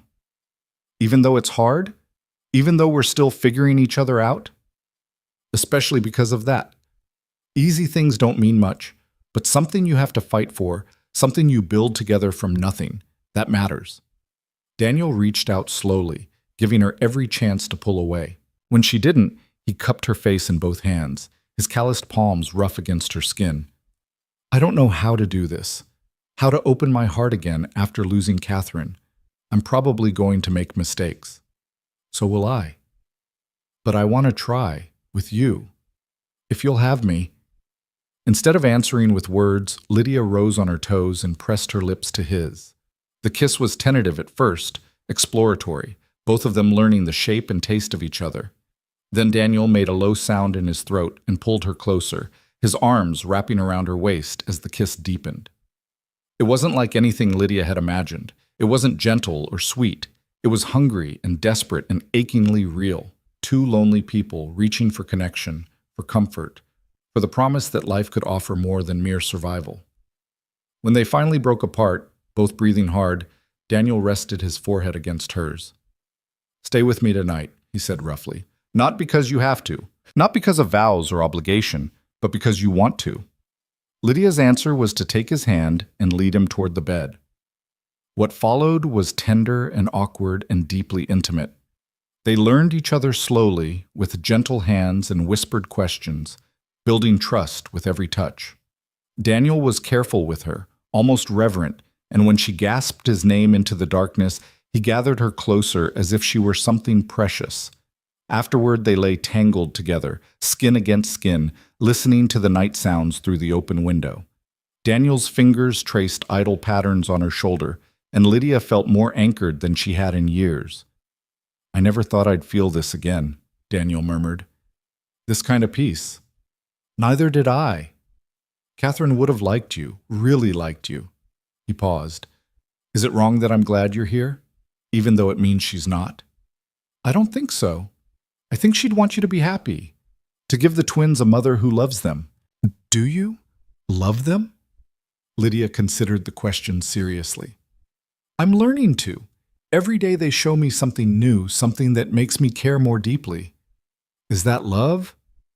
I don't know. But it's growing into something that feels like it. And me?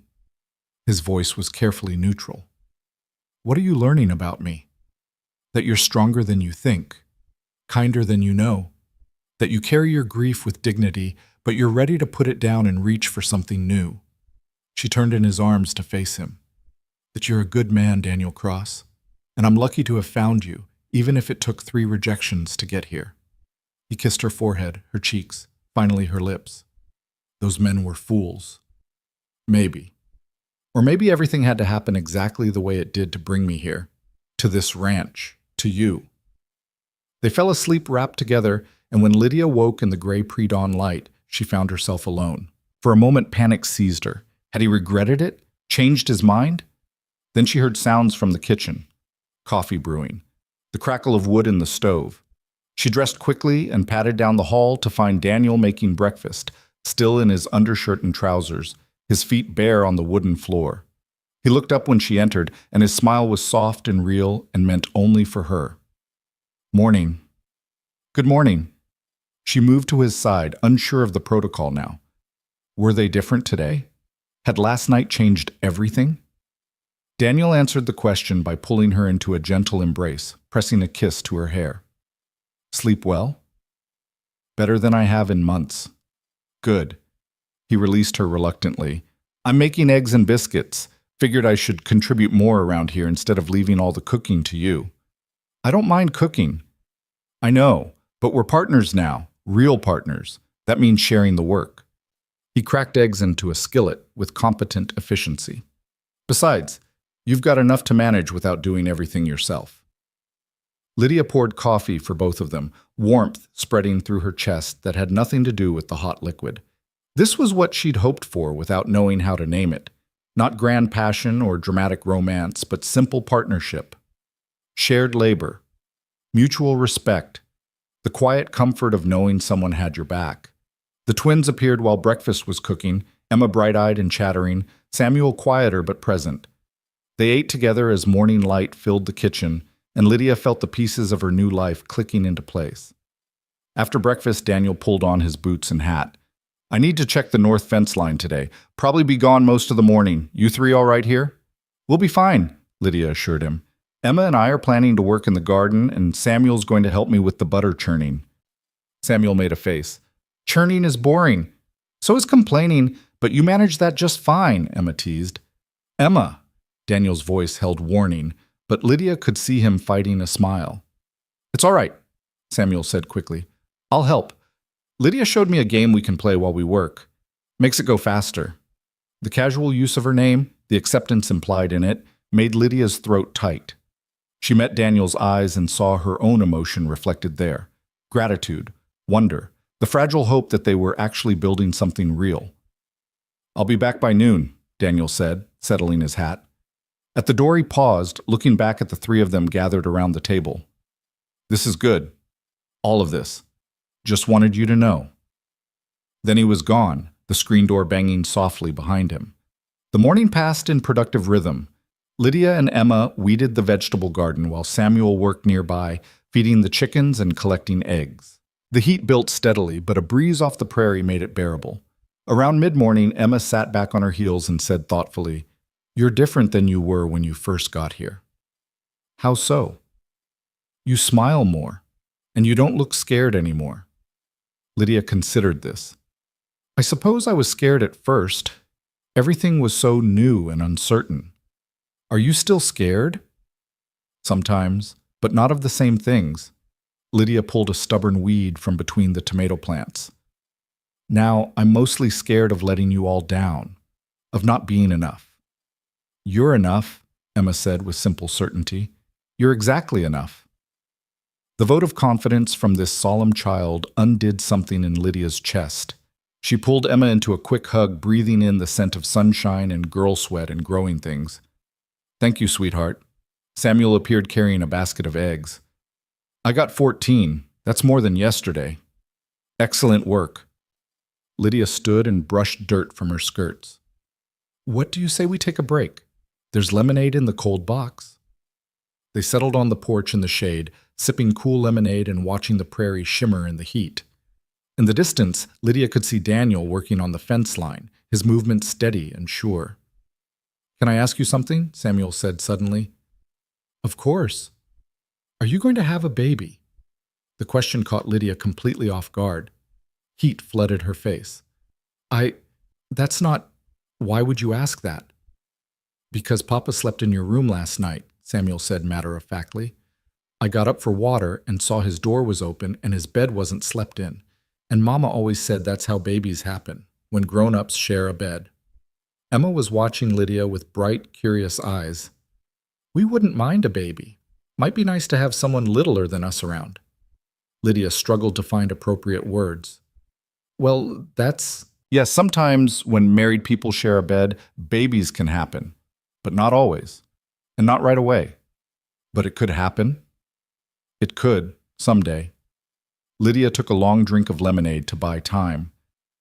Would that really be all right with you both? If there was another child? Samuel shrugged. Like Emma said, might be nice. As long as you don't forget about us. I could never forget about you. You say that now, Samuel said darkly. But babies take up a lot of time. That's what happened with the Millers when they had their new one. Mrs. Miller stopped having time for the older kids. If I'm ever blessed with a baby, I promise you both that you'll still be just as important. You were here first. You'll always be my first children. The word my seemed to resonate in the air. Lydia hadn't meant to claim them so openly, so completely, but now that she had, she found she didn't want to take it back. Samuel met her eyes directly. You really mean that?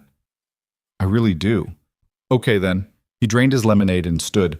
I'm going to go practice my roping. Papa said he'd teach me some new throws. He bounded off the porch, leaving Lydia alone with Emma. He likes you, Emma said quietly. He wouldn't ask about babies if he didn't want you to stay forever. I'm not going anywhere, Emma. I know, I can tell. The girl leaned against Lydia's shoulder. This is how it's supposed to feel, like family.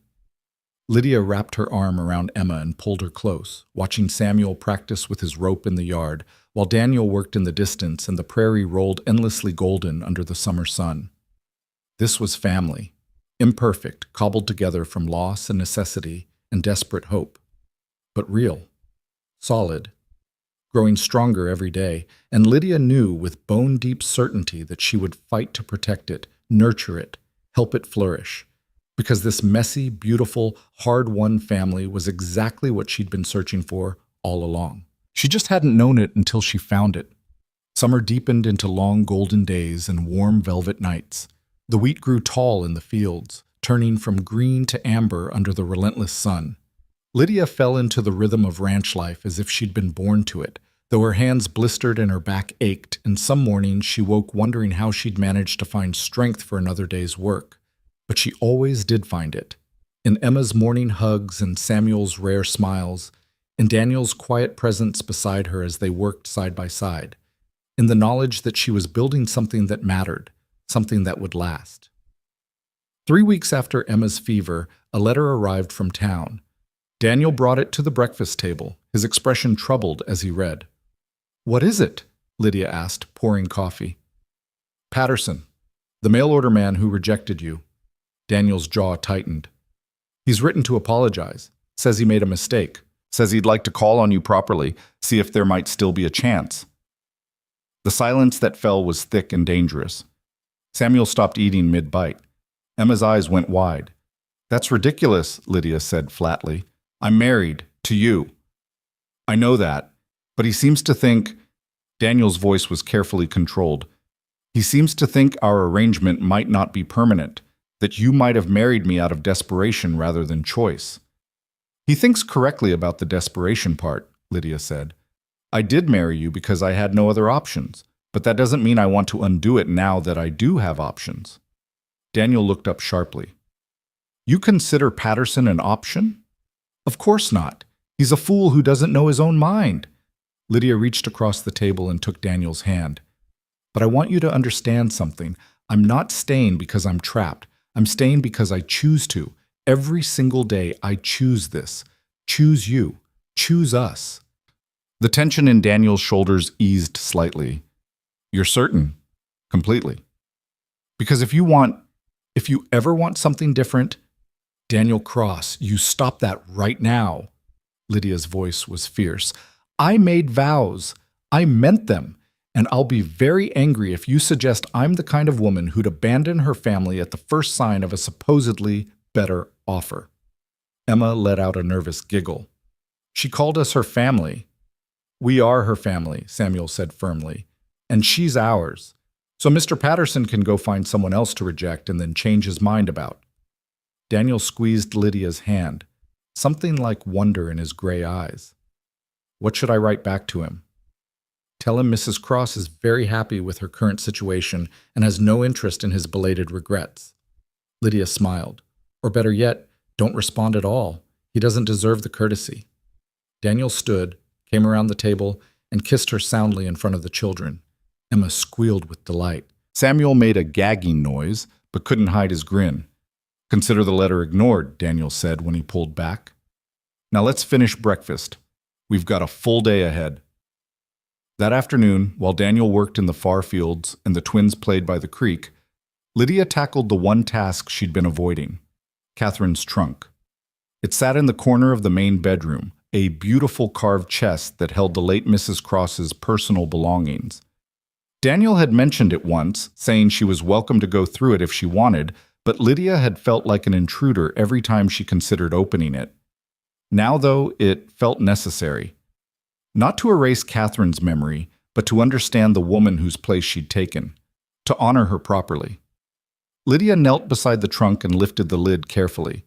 The scent of lavender and cedar drifted up.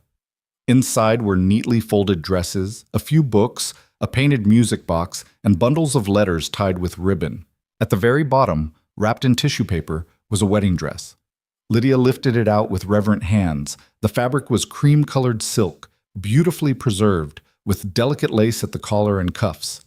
It was the dress of a woman who'd been cherished, who'd married for love in a proper ceremony surrounded by family and friends. So different from Lydia's hasty wedding in her plain gray dress. That was Mama's.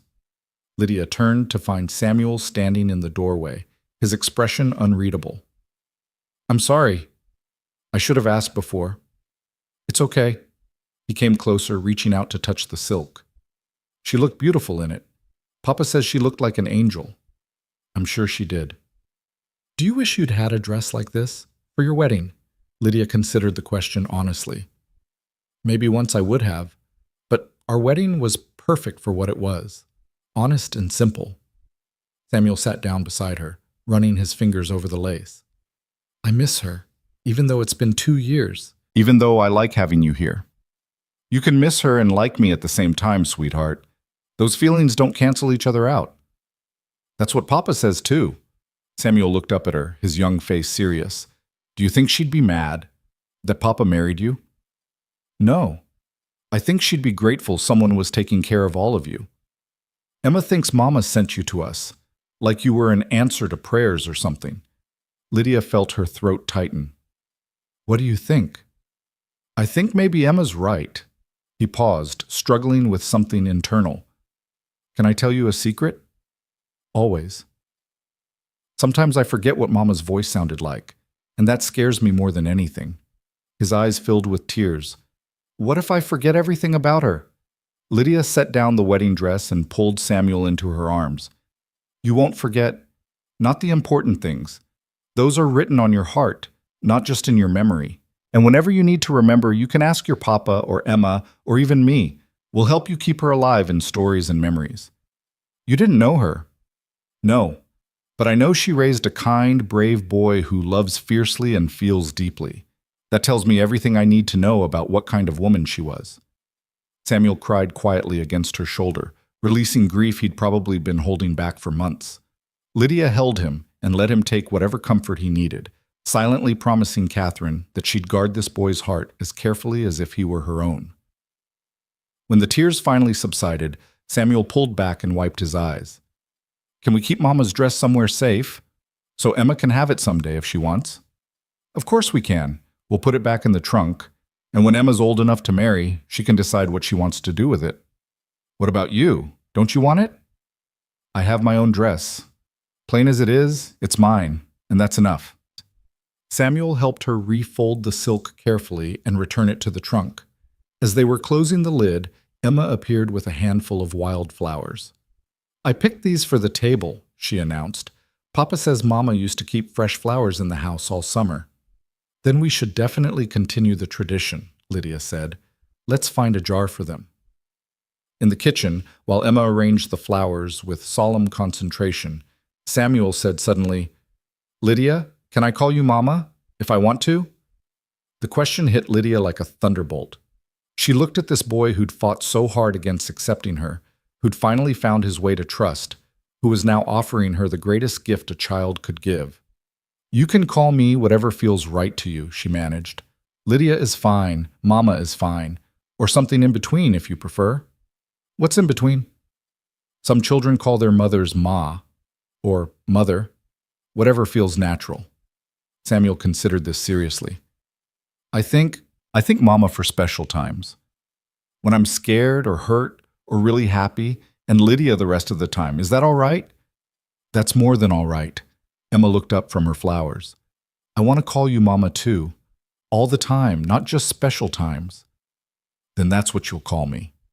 But we won't forget our first Mama, Emma said firmly. We'll remember her and love her and tell our children about her someday. Absolutely.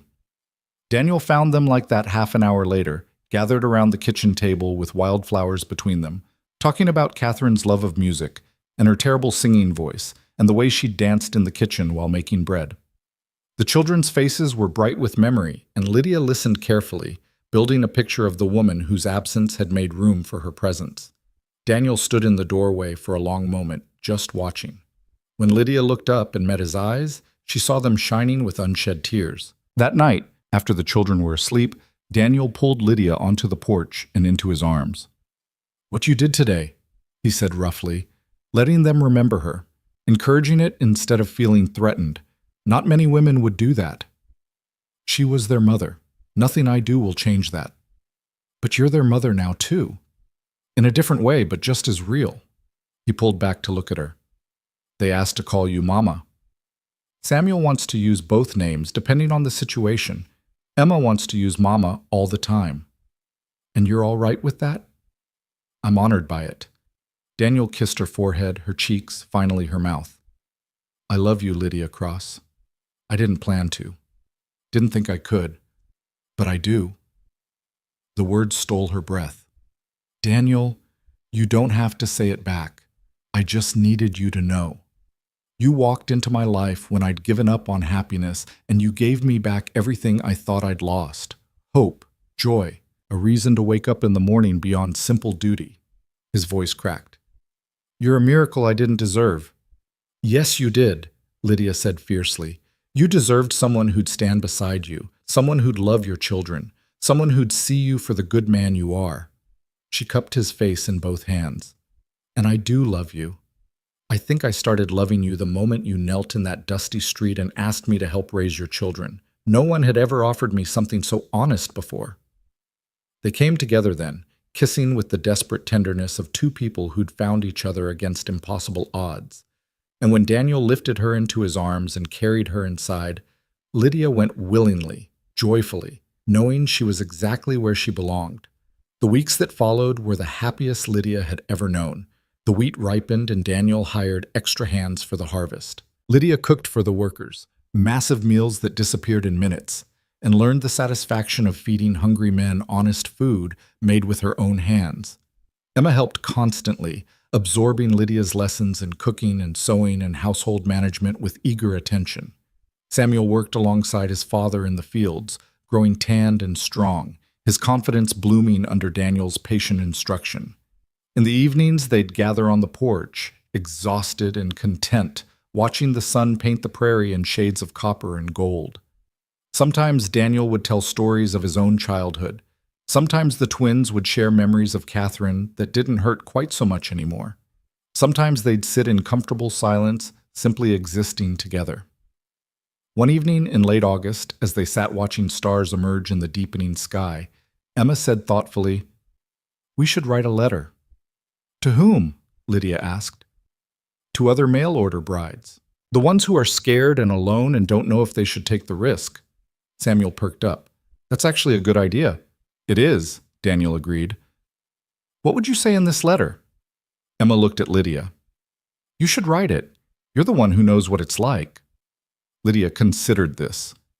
What would she tell another woman standing where she'd stood, holding a crumpled letter and a heart full of desperate hope? "I'd tell her the truth," she said slowly, "that it's terrifying and hard and nothing like what you imagine, that you'll be rejected and hurt and have to rebuild yourself from pieces." "That's not very encouraging," Samuel pointed out. "I'm not finished." Lydia smiled. "I'd also tell her that the rejection might be the best thing that ever happened, that the door closing in town might mean a better door opening somewhere else, that a practical arrangement can become real love if you're brave enough to let it." "What else?" Emma pressed. "That family isn't always what you expect. Sometimes it's two grieving children and a widowed rancher who needs help. Sometimes it's built from loss and necessity instead of romance. But that doesn't make it less real, less valuable, less worth fighting for."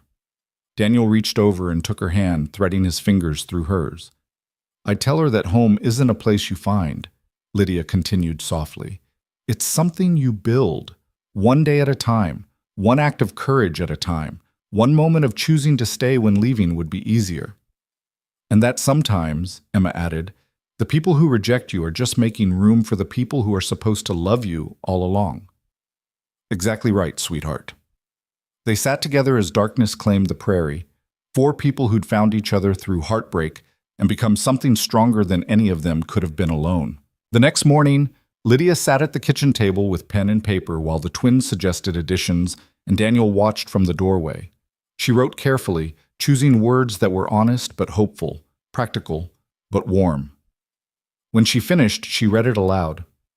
"To the woman considering a mail-order marriage, I write this from a ranch in the Wyoming Territory, where I've been living for 3 months as Mrs. Daniel Cross.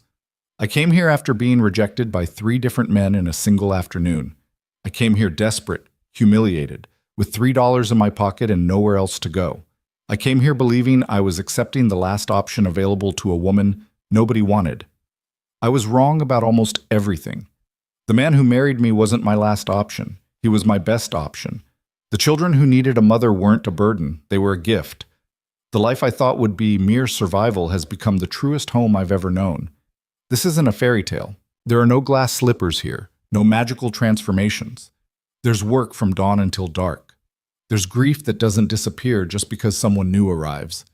There's the slow, difficult process of building trust with people who've been hurt before. But there's also laughter. There's also kindness. There's also the deep satisfaction of being needed, valued, and eventually loved. Not despite your flaws, but including them. So if you're standing in some dusty town wondering if you made a terrible mistake, if you're holding a letter from a stranger and trying to decide if you're brave enough to gamble your future on it, I'll tell you what I wish someone had told me. Rejection isn't failure, it's redirection.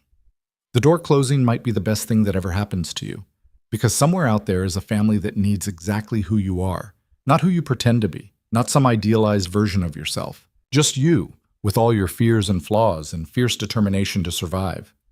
Trust the journey, trust yourself. And when you find the place where you're meant to be, you'll know. Not because it's easy, but because it's worth the fight. With hope and solidarity, Mrs. Lydia Cross.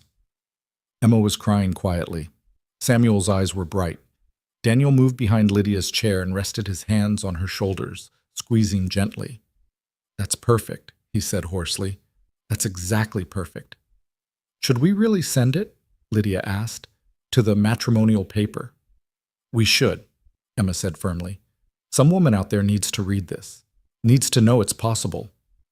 So Lydia folded the letter carefully and addressed it to the Western Matrimonial News, the same paper where she'd placed her own desperate advertisement months ago. Daniel rode to town the next day and posted it, along with requests that it be published for other women to read. 3 weeks later, a response arrived. Then another. Then a dozen more. Women writing from all over the territories, sharing their own stories of rejection and redemption. Thanking Lydia for her honesty, asking for advice, sharing hope. Lydia answered each one personally, her letters growing into an unexpected ministry. She became known in certain circles as the woman who told the truth about mail-order marriages, who didn't sugarcoat the difficulties but also didn't diminish the possibilities. As autumn painted the prairie in shades of rust and gold, Lydia realized she'd found something she'd never had before. Not just a family, though she had that. Not just a home, though she had that too. She'd found purpose, meaning, the bone-deep knowledge that her life mattered, that her experiences, even the painful ones, could help others navigate their own difficult paths. One October evening, as they sat around the dinner table, Emma said suddenly, "Mama, are you happy?" The question caught Lydia mid-bite. She set down her fork and looked around the table, at Emma's open, trusting face, at Samuel's more reserved but no less genuine expression, at Daniel's warm gray eyes watching her with quiet intensity. "Yes," she said simply, "I'm happy. Even though you have to work so hard, even though things aren't fancy like in town, especially because of those things. Happiness isn't about having an easy life, Emma. It's about having a meaningful one. And this..." She gestured around the simple kitchen, the worn table, the faces of the people she loved. "This is the most meaningful thing I've ever been part of."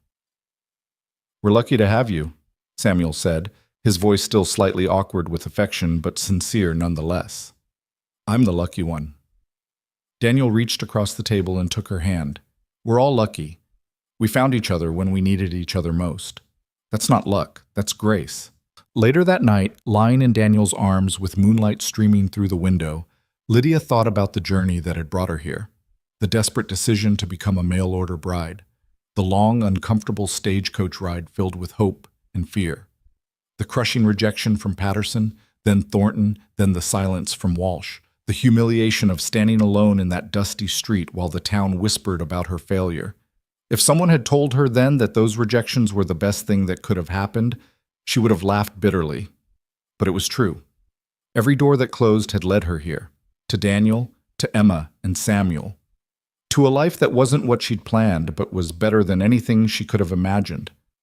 "What are you thinking about?" Daniel murmured, his hand tracing lazy patterns on her shoulder. "About how grateful I am that Patterson changed his mind." Daniel chuckled. "Never thought I'd hear you say that. I mean it. If he'd married me, I'd be in town right now, probably miserable. Definitely not here with you." She turned in his arms to face him. "Every terrible thing that happened led me exactly where I needed to be. I'm glad you see it that way, because I can't imagine this life without you anymore." He kissed her gently. "You've become essential, Lydia, to all of us. The feeling is entirely mutual." They fell asleep wrapped together, and when Lydia woke the next morning to the rooster's crow and the first hints of dawn light, she felt nothing but profound gratitude for the unexpected path her life had taken. The months that followed brought changes. Lydia's letters to mail-order brides became a regular feature in the Western matrimonial news. Women began showing up at the ranch, not many, but enough that it became a pattern. They'd heard about Mrs. Cross, who told the truth, who'd survived rejection and built something real, and they wanted to meet her, to hear her story directly, to find hope in her example. Lydia welcomed them all, fed them at her table, listened to their fears and dreams, offered what advice she could. Some went on to successful marriages, some returned to their families back east, but all of them left the ranch with something they hadn't had before.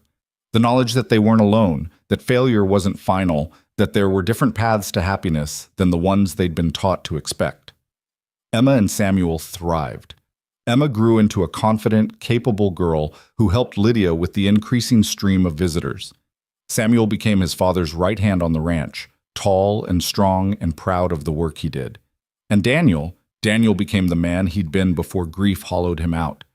He laughed more, smiled more, held Lydia close on cold nights and whispered plans for their future into the darkness. 2 years after Lydia first stepped off that stagecoach in Briar Ridge, she stood on the front porch of Cross Creek Ranch, watching a wagon approach in the distance. Another mail-order bride seeking advice, probably, or a family coming to visit, drawn by the reputation the ranch had developed for generous hospitality. Emma appeared at her side, now 9 years old and already showing signs of the beauty she'd grow into. Mama, is that the new family Papa invited for Sunday dinner? I believe so, sweetheart. Samuel joined them, nearly 12 now, and looking more like his father every day. Should I go tell Papa they're coming? Please do. The boy loped off toward the barn while Lydia and Emma waited. The wagon drew closer, and Lydia could make out a young couple and two small children. Daniel emerged from the barn, Samuel at his side, and came to stand beside Lydia. His arm went around her waist automatically, a gesture so natural neither of them thought about it anymore. You ready for company? He asked. Always. The wagon pulled to a stop and the visitors climbed down.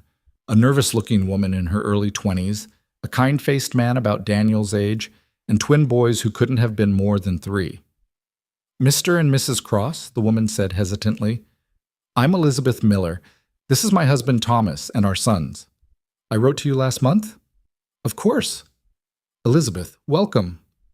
Lydia moved forward with genuine warmth. Please come inside. You must be exhausted from the drive.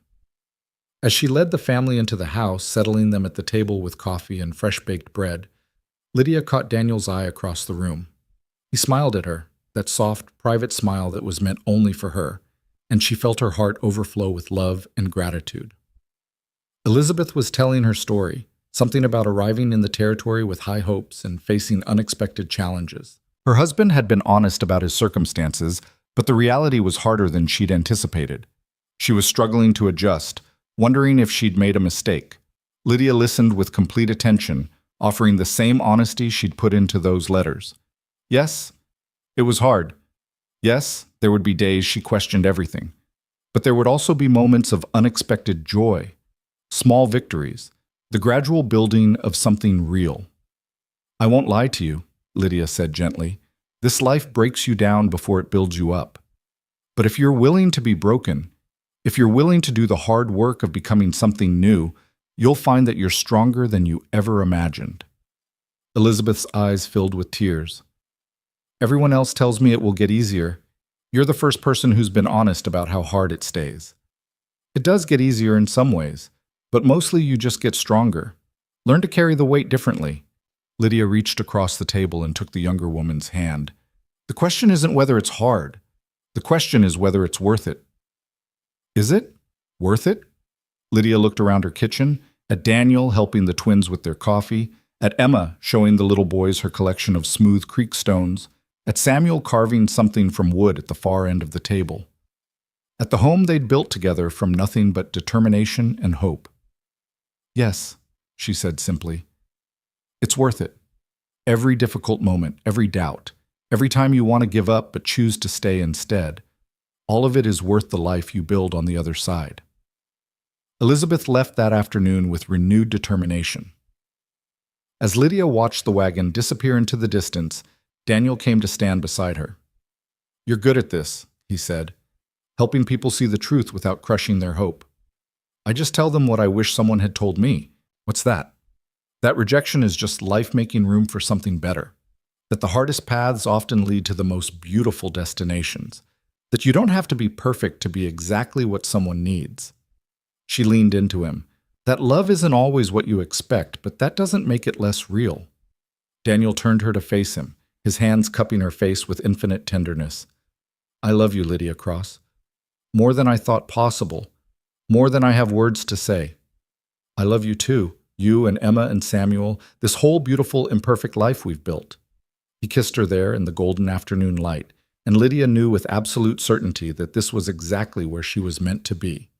Not in the life she'd planned, but in the one she'd been brave enough to accept when all her plans fell apart. As the sun sank toward the horizon and the prairie turned to copper and gold, Lydia thought about the scared woman who'd stepped off that stagecoach 2 years ago. The woman who'd been rejected and humiliated and left with nothing but $3 and desperate hope. She wanted to tell that woman that she'd survive, more than survive. She'd flourish, that the man kneeling in the dust would become the love of her life, that the children who needed a mother would become her greatest joy, that the home she'd build in the wilderness would become a beacon for other lost souls seeking hope. But maybe that woman had needed to walk through fire to become who she was now. Maybe the rejection and pain had been necessary to strip away everything false until only truth remained. Lydia didn't know, couldn't know, but she knew this. She was grateful for every difficult step that had led her here, to this porch, this family, this life, to a love that had been built from honesty and hard work rather than pretty promises, to a home that had been earned rather than given. And as Daniel's arms came around her and the children's laughter drifted from inside the house and the prairie wind whispered its endless song, Lydia closed her eyes and gave thanks for the beautiful, unexpected journey that had brought her home at last.